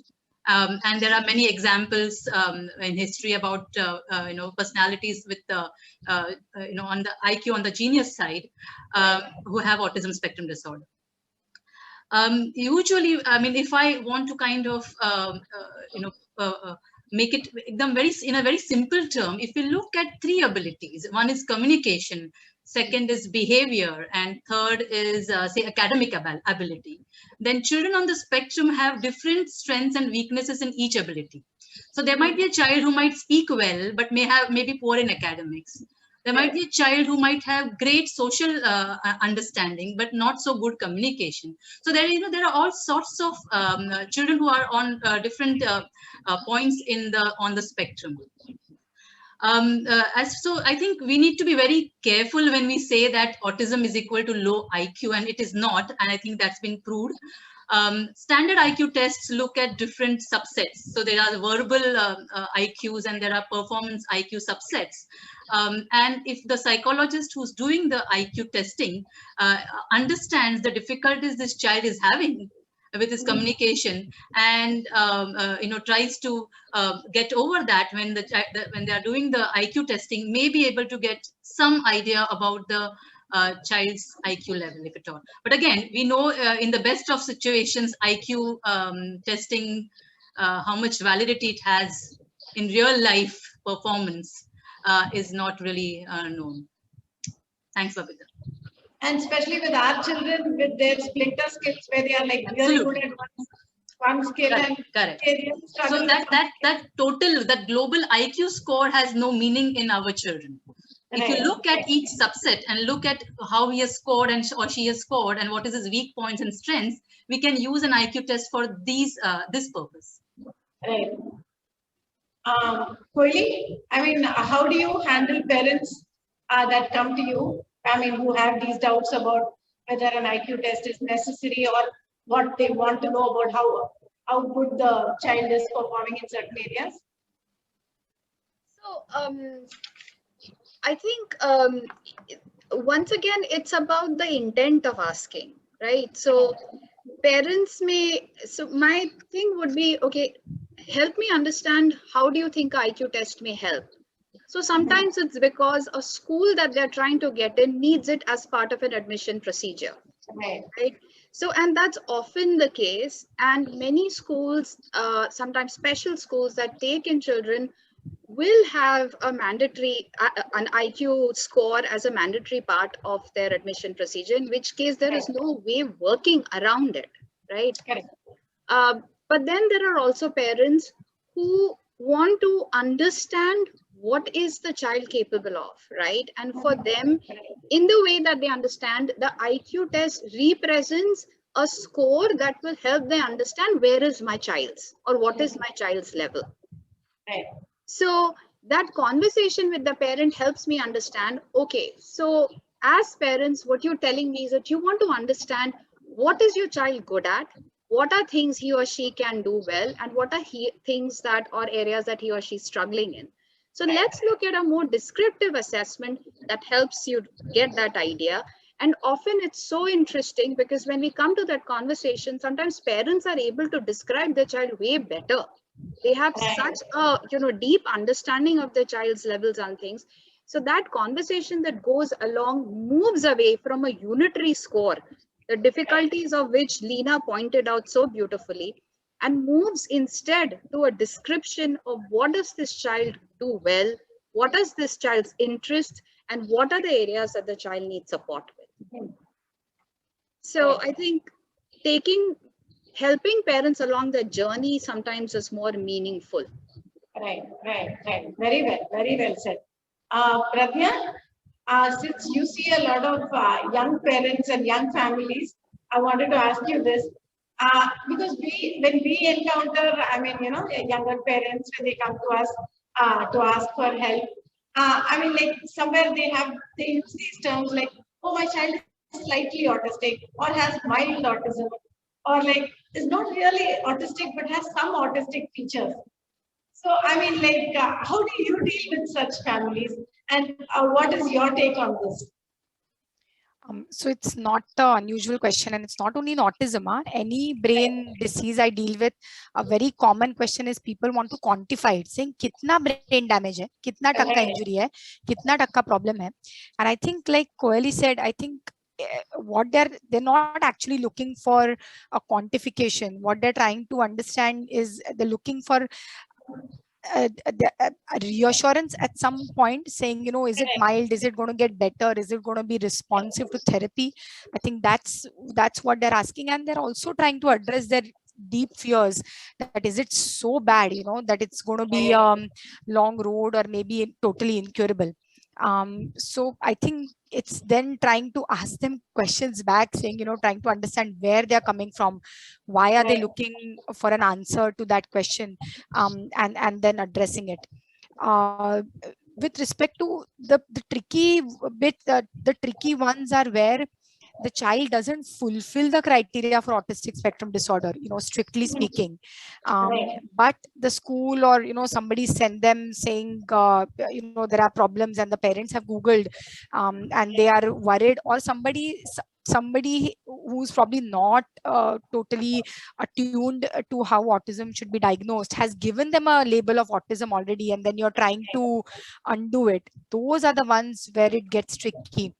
And I don't know whether if others are seeing it in the last 1.5 years. I'm seeing a lot of children around 1.5 years of age who have gotten I think as a downstream effect of the lockdown, have been really deprived of social interactions, and we're seeing kids with autistic features but not necessarily full blown autism, and these are the ones who are responding very well to very basic home based behavioral interventions. So again, it's a discussion about saying, and it's saying that it's always a spectrum. Somebody will be on one end, somebody on the other end, and everything that we are doing, we are trying to move the child from the severe end of the spectrum towards the mild end, so to say. Okay. So it's a discussion around that. Thanks, Pragya. Vibha, I'm coming to you. For instance, when Bharat was diagnosed and all, we didn't know of any autistic adults in India at least. We had nothing to look and think, okay, so this is what I can expect, whatever, 10 years, 20 years down the line. And then after the internet came in and all that, we started reading about a lot of adults in the West who were able to talk about their own autism. And then we had our own family members who read stuff, and then they understood, okay, so probably I'm on the spectrum too. Probably all this resonates with a lot of my own childhood. And today the situation has changed in India, where there are a lot of people in their 20s and 30s who are getting their diagnosis of autism.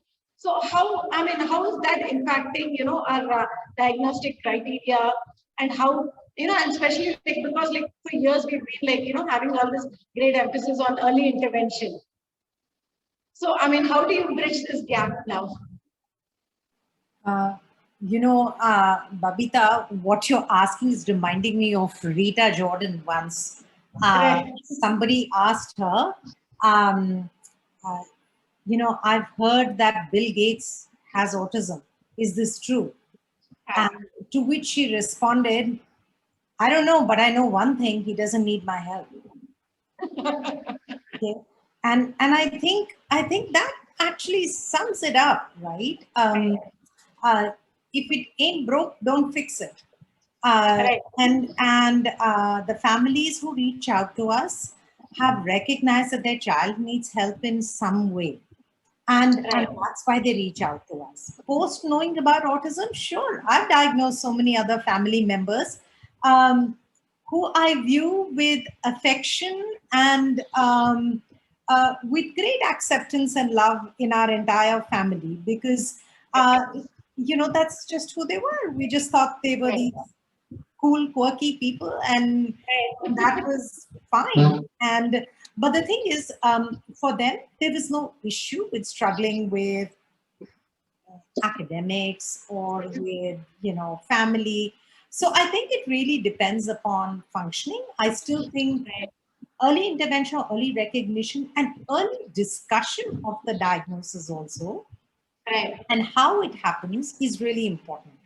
So, the young adults who got to know in a way that was compassionate, in an accepting framework, in a way that celebrated their differences rather than make them feel deficient in some way, were happy with the diagnosis. It was a relief.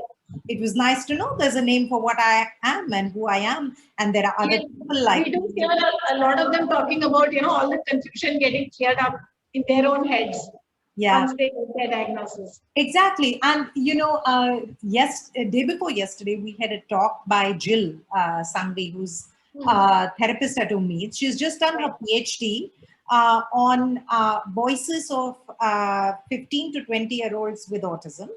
And she described to us what she calls the double empathy issue. You know, we don't understand the behaviors of people with autism, and they don't understand the behaviors of people without autism, right? We understand the behaviors of people without autism, but does it mean that people with autism understand each other's behaviors? And I want to say yes. And I've been witness to young people with autism engaging with each other in such accepting, wonderful ways, which show that they totally understand so much for theory of mind, right? Because they can sort of get each other. And so it really makes us wonder about all the old constructs we've had. I want to say just one thing, which is, you know, somebody had asked, isn't there too much emphasis on academics in India? And shouldn't we sort of debunk that? And I totally agree. Recently, we've been talking to the people at this organization called Can Child and looking at how do you measure progress in child development. And they've introduced us to the idea of the F words, okay? And it's not what you think I'm going to say. It is, the F words are, when you look at the progress the child is going to make, look at fun, family, friends, fitness, function, and future. Wow. So these are the F words. And if the child is having fun, doing well in the family, is fit, he's got friends, he's functioning well in the sense he can take care of himself, he can make his way to the grocery store, he can tell somebody when he needs something, and you have a plan for his future or her future, then you're doing okay. And number of families who are agonizing about, you know, he's not getting long division, when they do the F words, recognize that, you know what, we may not have taught him long division, but who the hell cares? Because he's doing so well on all the other parameters. So I think it's something for us to look at, that if these adults have done so well functionally, then obviously they did something right. And what are we doing in terms of what we emphasize for young children? Right. Very true. Can I just come in here for a second? Yeah, please. Can I just say what Vibha said is gold? It's so important. It doesn't only apply to neurotypical, to children on the spectrum. It applies to virtually every child in education. It's gold, and I think that should be the mantra of most educationists. You know, when they plan and implement and assess their work. Huge thank you for that. Anju, I want to ask I you. completely agree with you, Director. I love the efforts. Right. The new F words, yes. Anju, I mean, have you had, adults in their, late teens or maybe 20s reaching out to you? Because these may be the people who got diagnosed much later. And, a lot of them may have issues with like motor planning and stuff like that. So, I mean, like, have you had opportunities to help such adults who got diagnosed later on? Yes, and the good part of it was that I was probably fortunate that they and their families were very clear about what is the area that they want to work on. So, for instance, I can immediately think of one person whose the family was very clear that we just want to teach him why it is important and how to manage dressing up and grooming for a job interview.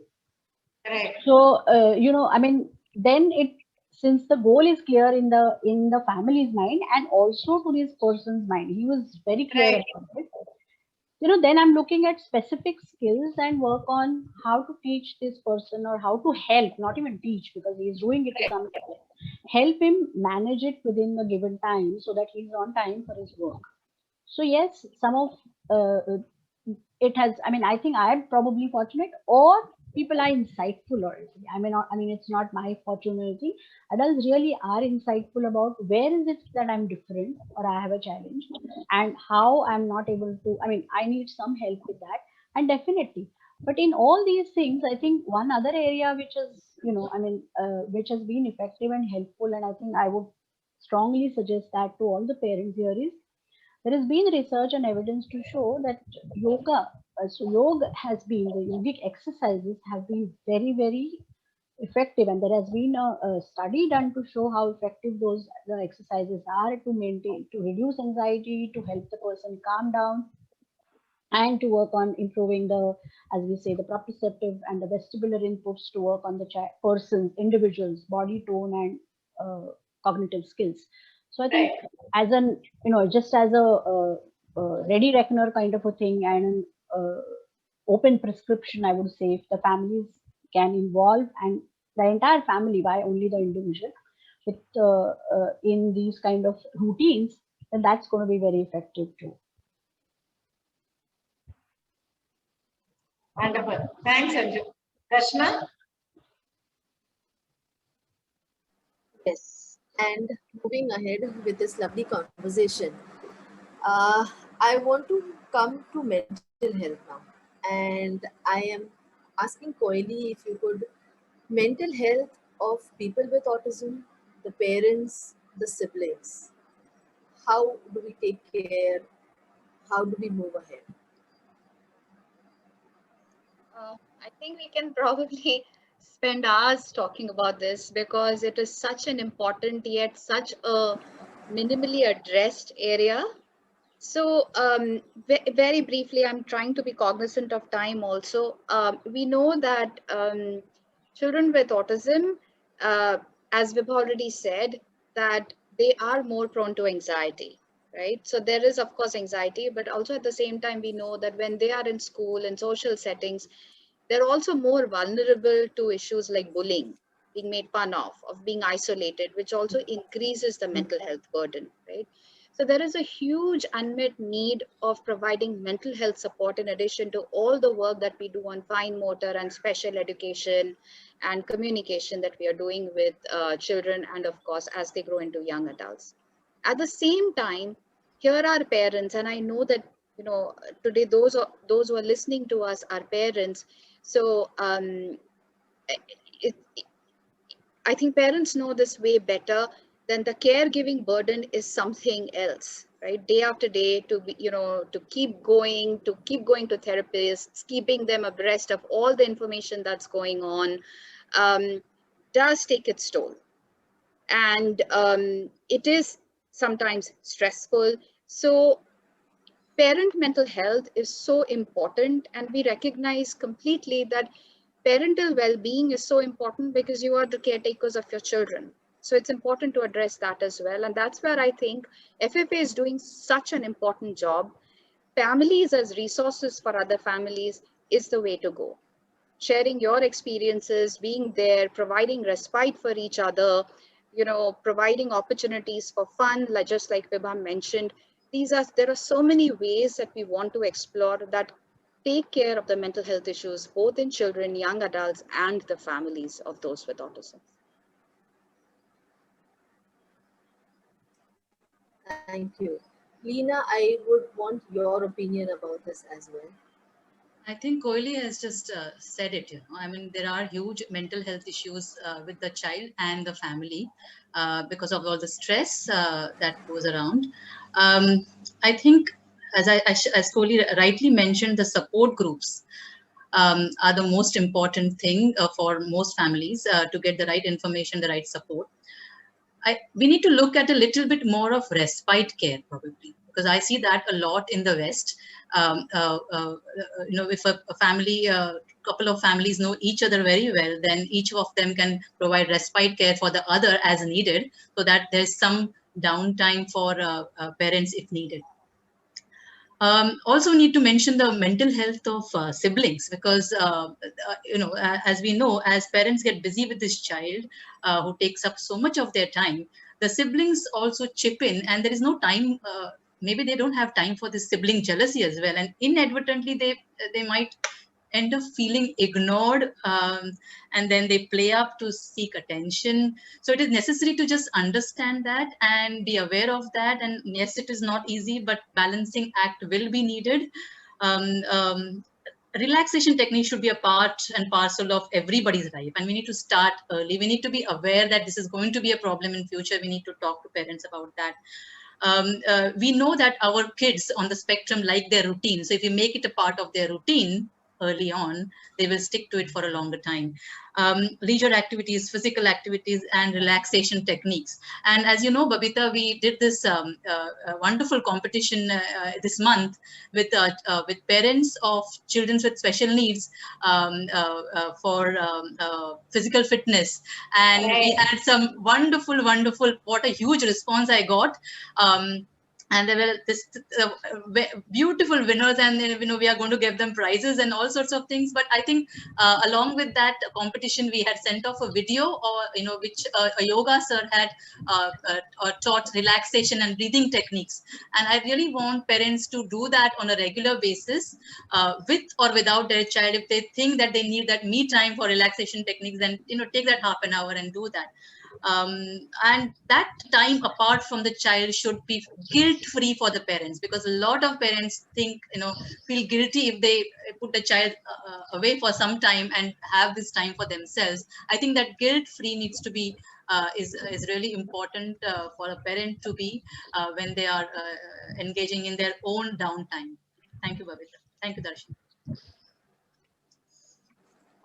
Thank you so much. Saying this, I would like to continue with you, Leena. We've come to a phase where we initially we would say कि a child speaking late is very common. देर से बोलते हैं, चल जाता है.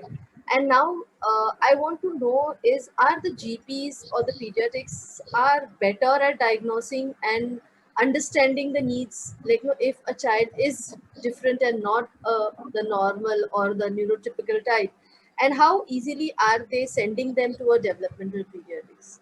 So what is your experience? What do you feel about it? Is it more common nowadays, or we are still somewhere?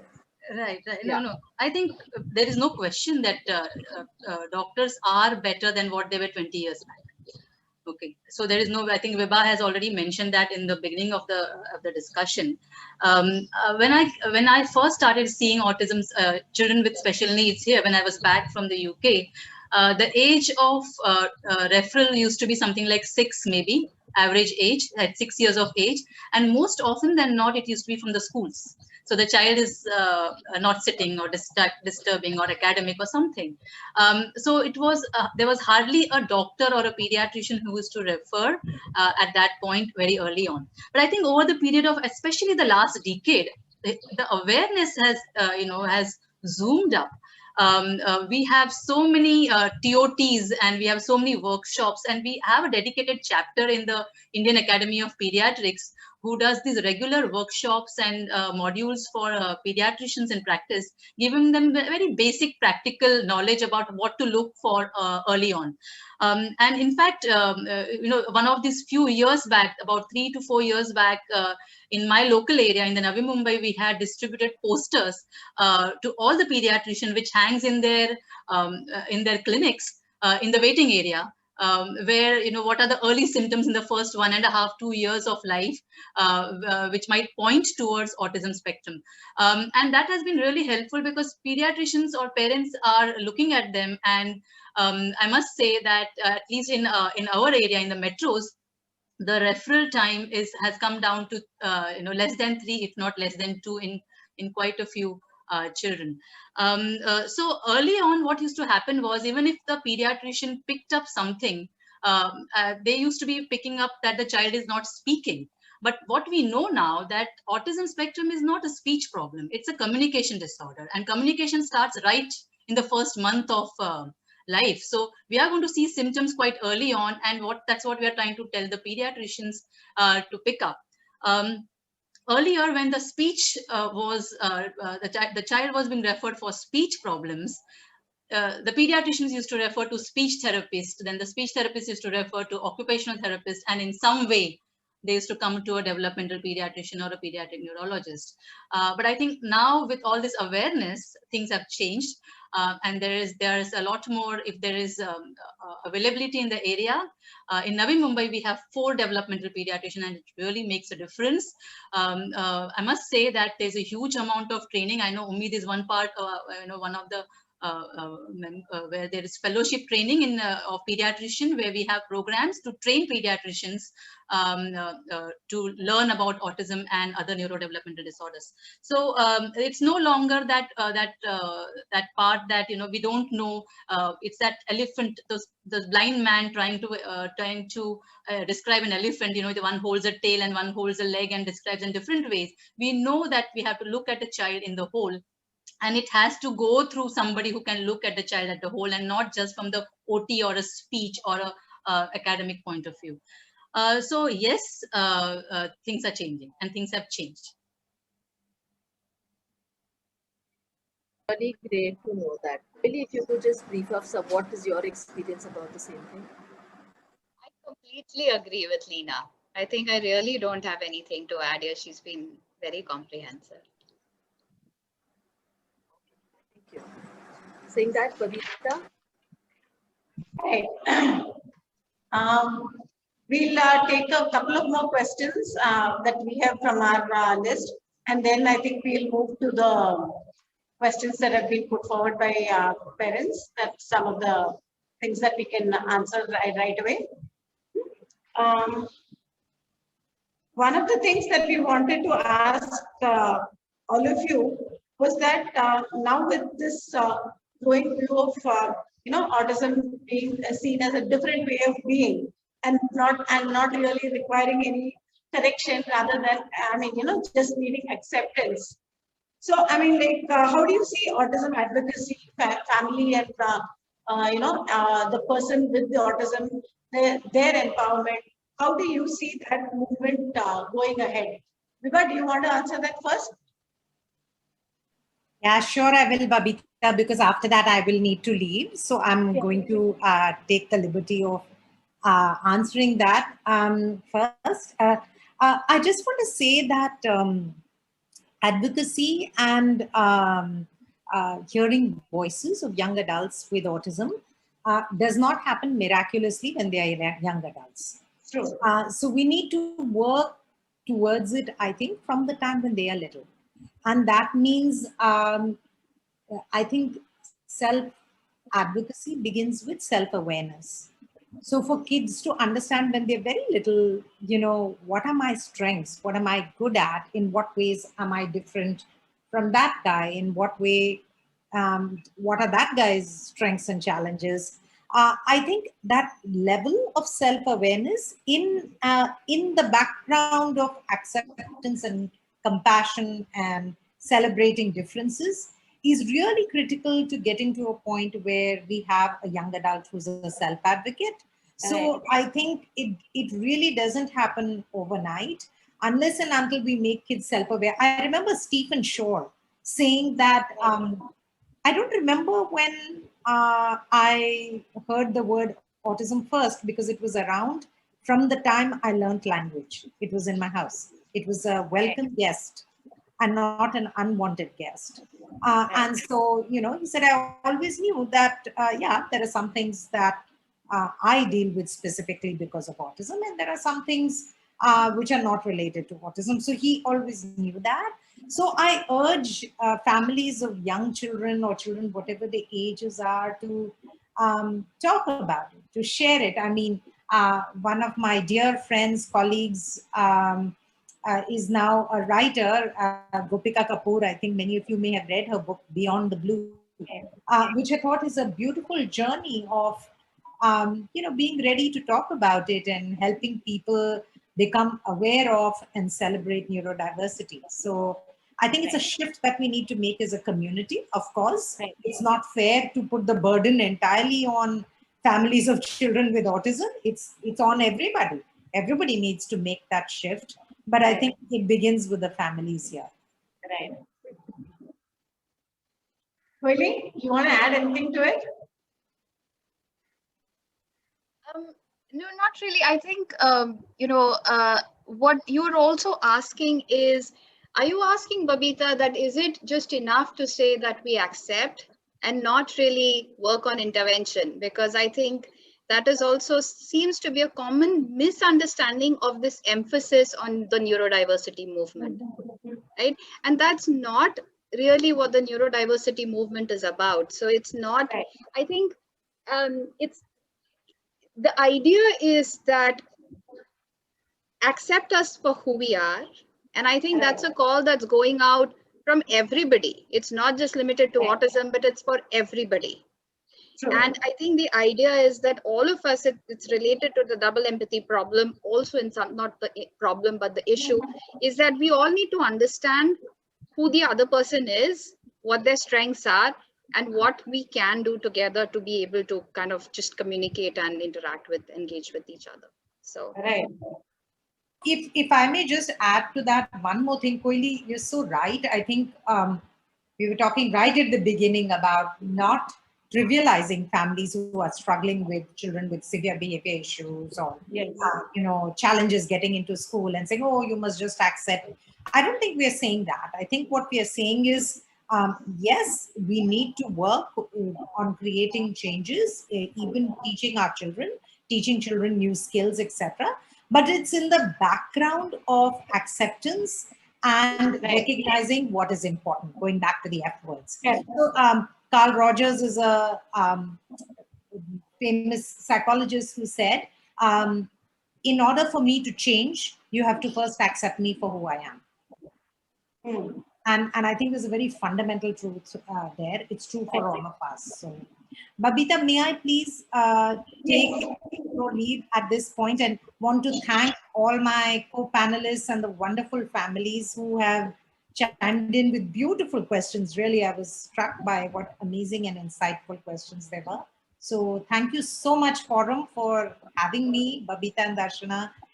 Really appreciate it. I will Thank you so much, go Vibha. off a little bit. It's always a pleasure listening to you. Thank you so much, Vibha, for having made the time. We know you're in the midst of too many things happening right now. So thank you for taking out this time to spend with us. Thank you so much, Vibha. Bye-bye. We'll meet again. Vibha. Bye. Bye. Thank you, ma'am.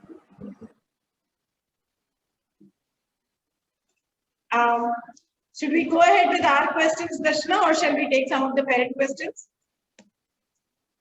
I think there's one question that we thought we would ask.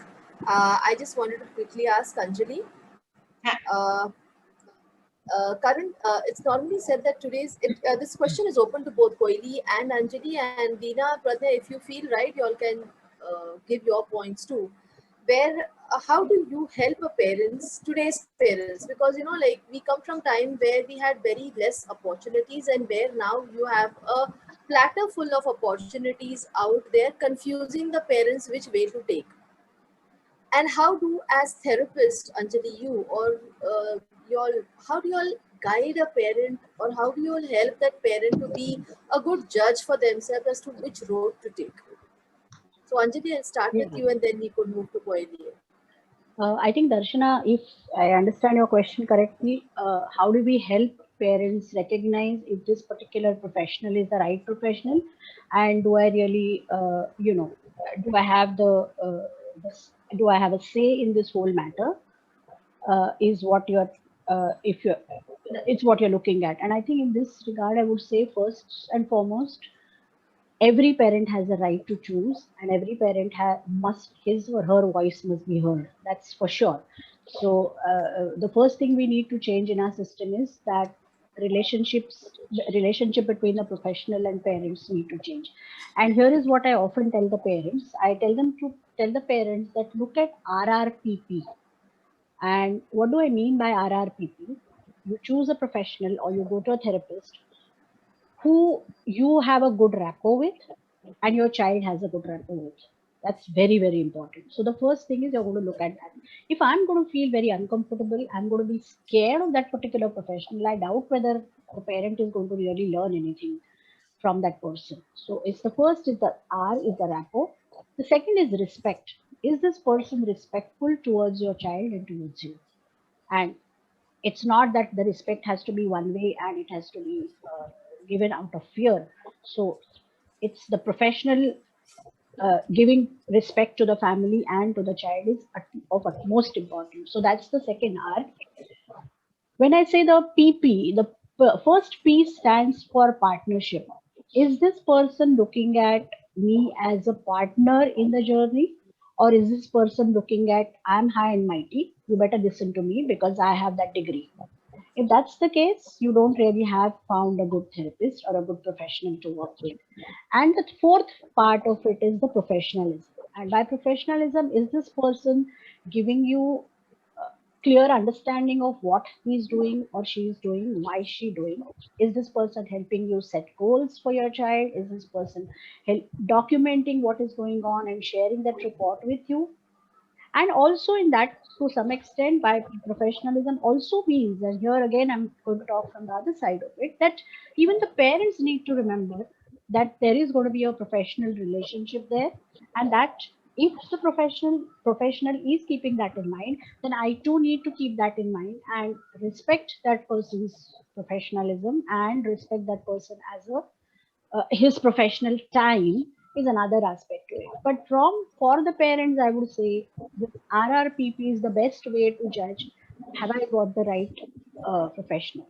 Having said that, there are many parents, because of lack of professionals, shortage of professionals, will struggle with this RRPP, and that's where the second part of the thing comes, as try and get as trained as possible, as informed as possible, so that you can be your own child's therapist to some extent. And I'm saying some extent because 70% of the times you need to be the child's parent, and only 30% of the times you need to be the child's therapist. Thank you. That's beautifully said. Can I just add one Yes, thing to yes, this? yes. Anjali's really summed it up beautifully. I agree with you. One additional point is that parents need to remember that the therapy planning or the interventional planning will be a journey. It will be a dynamic journey. At some point, the child might require more of occupational therapy. At some point, more of remedial. It's not that the same formula is going to be valid throughout the child's clinical journey. So that the system of taking a break every 3 months, stopping, appraising where you are, discussing with the professional, saying, do you need to add something? Do you need to stop doing some kind of therapy? Has a child grown out of that therapy? Is equally important. And then that would dictate which professionals are you looking out for, which services are you seeking, and then of course the all important RRPP would come in.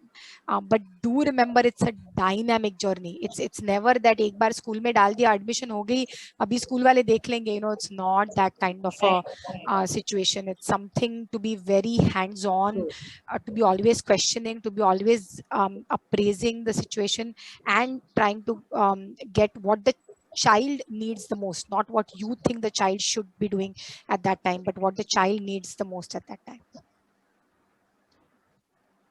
I think that's beautifully said. Like what the child needs is something the most important thing. Before we just go ahead, we are just running a poll. So Priyanka, could you just run the poll for our attendees to just give feedback? And Koili, if you want to say something about it.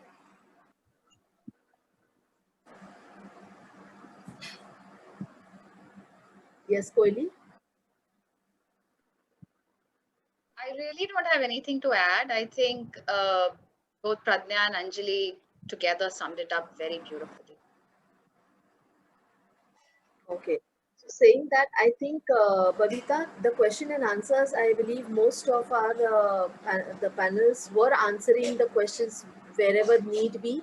Some of those questions which are very person-centric, I think you can mail it to us and we will try to answer it as much as possible. Those questions which are related to help which is needed in Navi Mumbai or anywhere, you all can please get in touch with Priyanka so that she can give you whatever necessary information that forum has.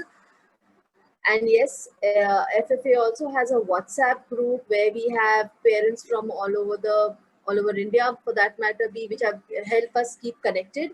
So saying that, I think it's time for me to say, I don't want to end it up because we can go on because there are questions coming up and I have so many questions to ask. So, but then still, I think we'll be meeting up again over a panel somewhere. We'll be discussing more things. And I want to thank each one of you all to making this time available for us. I think we've shooted up on time. So really extend my apologies for taking up your time. And thank you Pradnya, thank you Koili, thank you Anjali Joshi for always being there as a big support system for us, patiently answering. Thank you very much. Thank With that, you. I also thank the parents for patiently waiting, listening to. Thank you, Darshana. Thank you, Babita. Thank you. Thank And you. thank you all the panelists. Thanks a lot. Thank you all for being here today. Thank you for making time. Always wonderful to see all of you. And hopefully we'll stay connected anyway till the pandemic is over online, and then hopefully sometime in person too. Yes. Yes. Nice. Yes. Thank you It's so been a much. privilege. Thank you. Thank Bye-bye. you. Thank you Yes. so Thank much. you so much for Thank having you. me. Wonderful, wonderful session. Stay Thank safe, you. everyone. Thank you. Take care. Take care. Yes, Bye. yes. Bye. Thank you. Thank you so much.